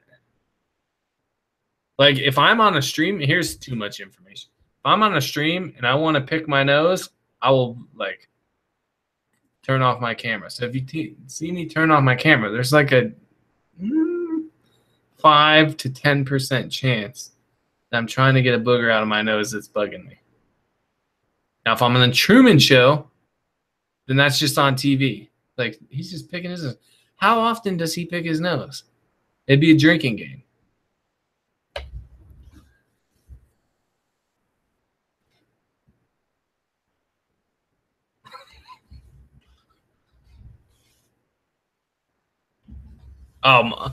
My wife will not. My wife is really reserved. Okay, so tomorrow you'll see like the difference between us. It's very stark. She is very serious and particular, and I'm just like easygoing, and I like to joke about stuff. So whenever like if I'm on a chat real late and I say like my wife is in the chat, like know that I'm getting yelled at after it. Even if I say like the simplest joke, she'll be like, so everybody thinks I'm a terrible person, right? On this. And I'm sure like that comes up so often that I'm sure tomorrow she will say something like, I know you guys think I'm a terrible person because I don't want him staying up all night. But you'll see. It's funny. She's just a totally different person than me, which works out.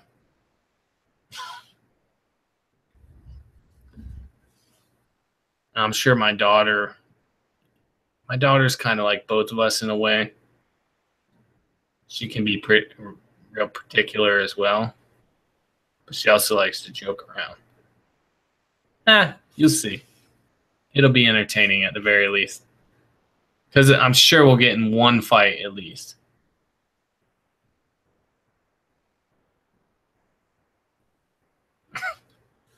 I'm telling you, like the chat will turn off. The thing is, it's like I will joke about totally inappropriate shit constantly. Like obviously, I was just joking, like picking my nose and all kinds of stuff. And I'll do that. If I joke about her in that way, then she gets offended and she thinks that like I'm serious. Like so the other time, a while back, I said I had to convince my wife that I still love her because, and that's why I hadn't been on. Because we had a conversation about how much she calls when I'm gone. If I'm out of town, she will want to talk to me the whole time while I'm working and everything. I'm like, I can't do that. It's not that I don't love you. but there's other shit I need to get done besides talk to you. And so I say that, and then it turns into that I don't love her because I don't want to talk to her. And I'm like, I'm not saying I don't want to talk to you, but sometimes I have to eat, and so there's other things that have to be done besides talking to you. And so I had to spend like 2 hours convincing her that I still love her. And just because I didn't want to talk to her every second I was gone does not mean I don't love her.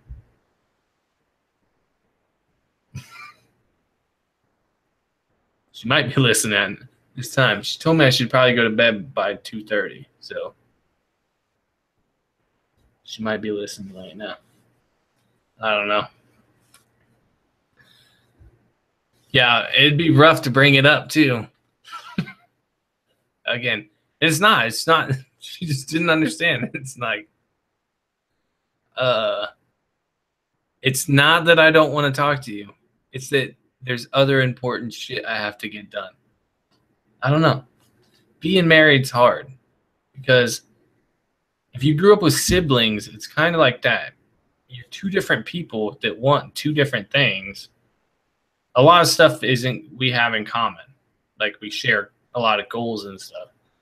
But we're also like doing our own shit. We want things done our way, and we clash in that sometimes. Like I'm always hot and she's always cold. So she always wants to cuddle me, which makes me hotter, drives me nuts. And then, but I can't say, no, I don't want to cuddle you, because then it'll really be like, you don't love me. So I just go with that. And she likes like being around me every second, where I don't need that. I'm okay with it, but I don't need it. So, and then when she argues, she's real emotional and I'm real calm. So there's some differences, because I speak matter of factly. She calls me a sociopath when we fight. I feel like it's worth it in most aspects.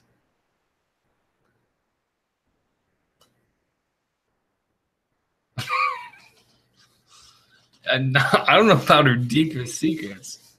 I don't care. It's just, I don't know. It's different. You have to make sacrifices when you're married. I think that's it. Unless you marry someone just like yourself. I can't imagine marrying someone just like me, because I'm terrible. Like, I am insufferable a lot of the time. And I realize that. I just can't help it. And she's kind of like my memory. So, like, she tells me what I need to do. I try to put it off for as long as I can till, like, she gets mad enough.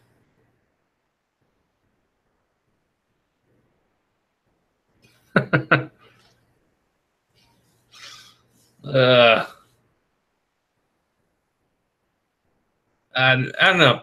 It's fun being married too. Like, we have a great kid, and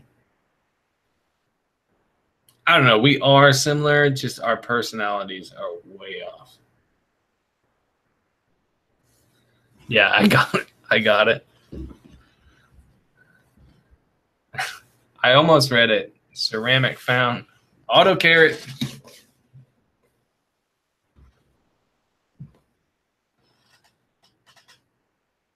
I have to prep you guys for meeting my wife. The thing is, okay, so here's something about her, the difference between us. She is okay with arguing in public, whereas I'm not. Not that I get embarrassed. It's like I'm just thinking courteously. Like, nobody wants to watch us argue, passive aggressively argue, but everybody knows we're arguing. Like, we're not talking in some other language. Just because you're talking a little lower and cryptically doesn't mean everybody doesn't know what's going on.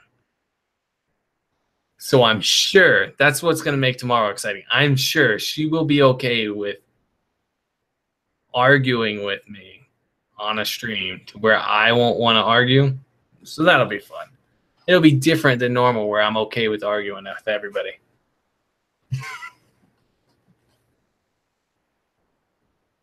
I'll be like, I don't know if we really want to go there.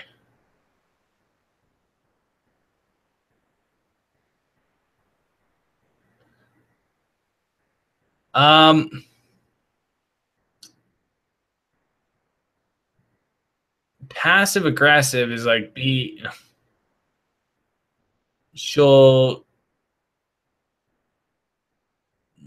I don't know how to exactly describe it.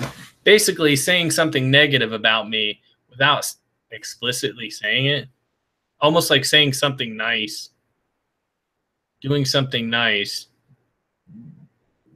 kind of like, I don't know. Her and my mom are really good at passive aggressive. I can be real petty, but they're good at passive aggressive, like doing little things that didn't need to be done. I don't know how to explain it. Like if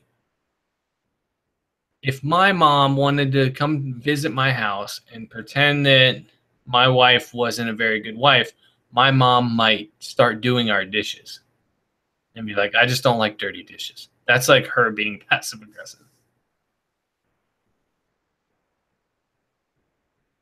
But my wife, who can do that with words in a way. Like, I don't know. If my wife is like, yeah, you must be really popular on YouTube. You got like 60 something subscribers. That would be like a passive aggressive thing. Like a shit talk. I don't know. She's good at passive aggressive or being like, you do this. I don't do that. To where I'm not. Where I won't do this. So, and to me, I think she's, yeah, it's like sarcastic, but said as in genuine. Like genuinely. Except we both know she's not being genuine. Sarcastic without the sarcastic thing, I guess. I'm sure you'll get a few examples. And if she does it, I'll say that's passive aggressive language. I got to prep everybody for my wife. And so everybody's just automatically be on her side. That's all I can say. Everybody just be on her side the whole time, and she'll be more comfortable. Just be like, I'm wrong every minute of the thing.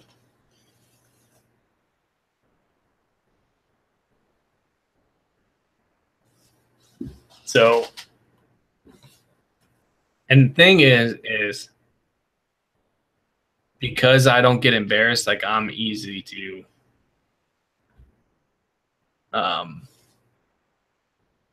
like I don't get embarrassed. I could say personal stuff about myself. She will not do that. And the show is kind of a personal show, so I'm sure I'll say a bunch of personal stuff about myself as to why I don't relate to other characters or why I do. Because there's a character on the show that I genuinely like. I like the character, but I cannot understand him as in like a real person. So I don't know. And I want to explain that, but it'll be all spoilery tomorrow.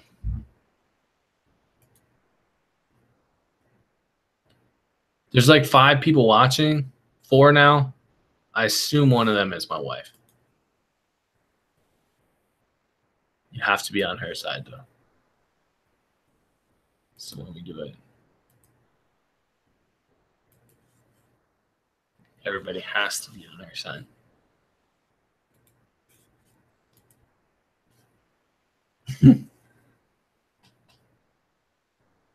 If you hung around women a lot, you would really get passive aggressive. Everybody at her work is like real passive aggressive with everything.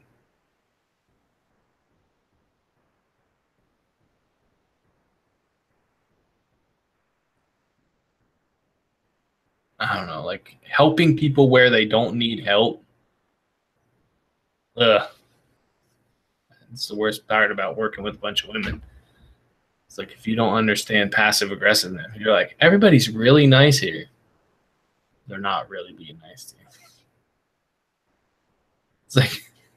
It's like old Nan saying, bless your heart. Bless your heart. Yeah, that means idiot. Similar to that. I don't know. It's exciting. I look forward to tomorrow to doing that with my wife. Because usually she's just on like the other side of this thing and she pokes her head in or something. And it says, do you know what time it is? Or I just hear the door open and then I have to go talk to her. So it'll be nice for everybody to see. Although she has been on one stream, everybody was really nice to her. Hopefully everybody's on her side with everything. Just be like, God, Andrew, you're a dick. Be nice to your wife. How did you marry her? Stuff like that. Which I'm sure I'd get naturally because that happens in real life. My brother-in-law, like, sends me a thing on Facebook that says, how do guys that look like that always get, or how do they end up with these pretty girls? I got to know the secret. And the dude's like, the more you make them laugh, the more their eyes close. That's the secret. My brother-in-law sends me that shit. I'm like, thanks. This basically says my wife's too hot for me. It's funny. It is a question I have. My wife says I'm charming. That's why. I don't know that I come off that way, but I'm pretty good at talking to women. And she constantly, that's another point of contention. She always thinks I'm going to cheat on her because her ex-husband did. So I constantly have to pay for that. Which I'm okay with. I think that's like a drawback that you get used to. I'm not. I don't know. I'm okay with that. Like, that's something I have to deal with. That's a tiny thing I have to deal with. Because I've had some crazy girlfriends before. So it's been way worse.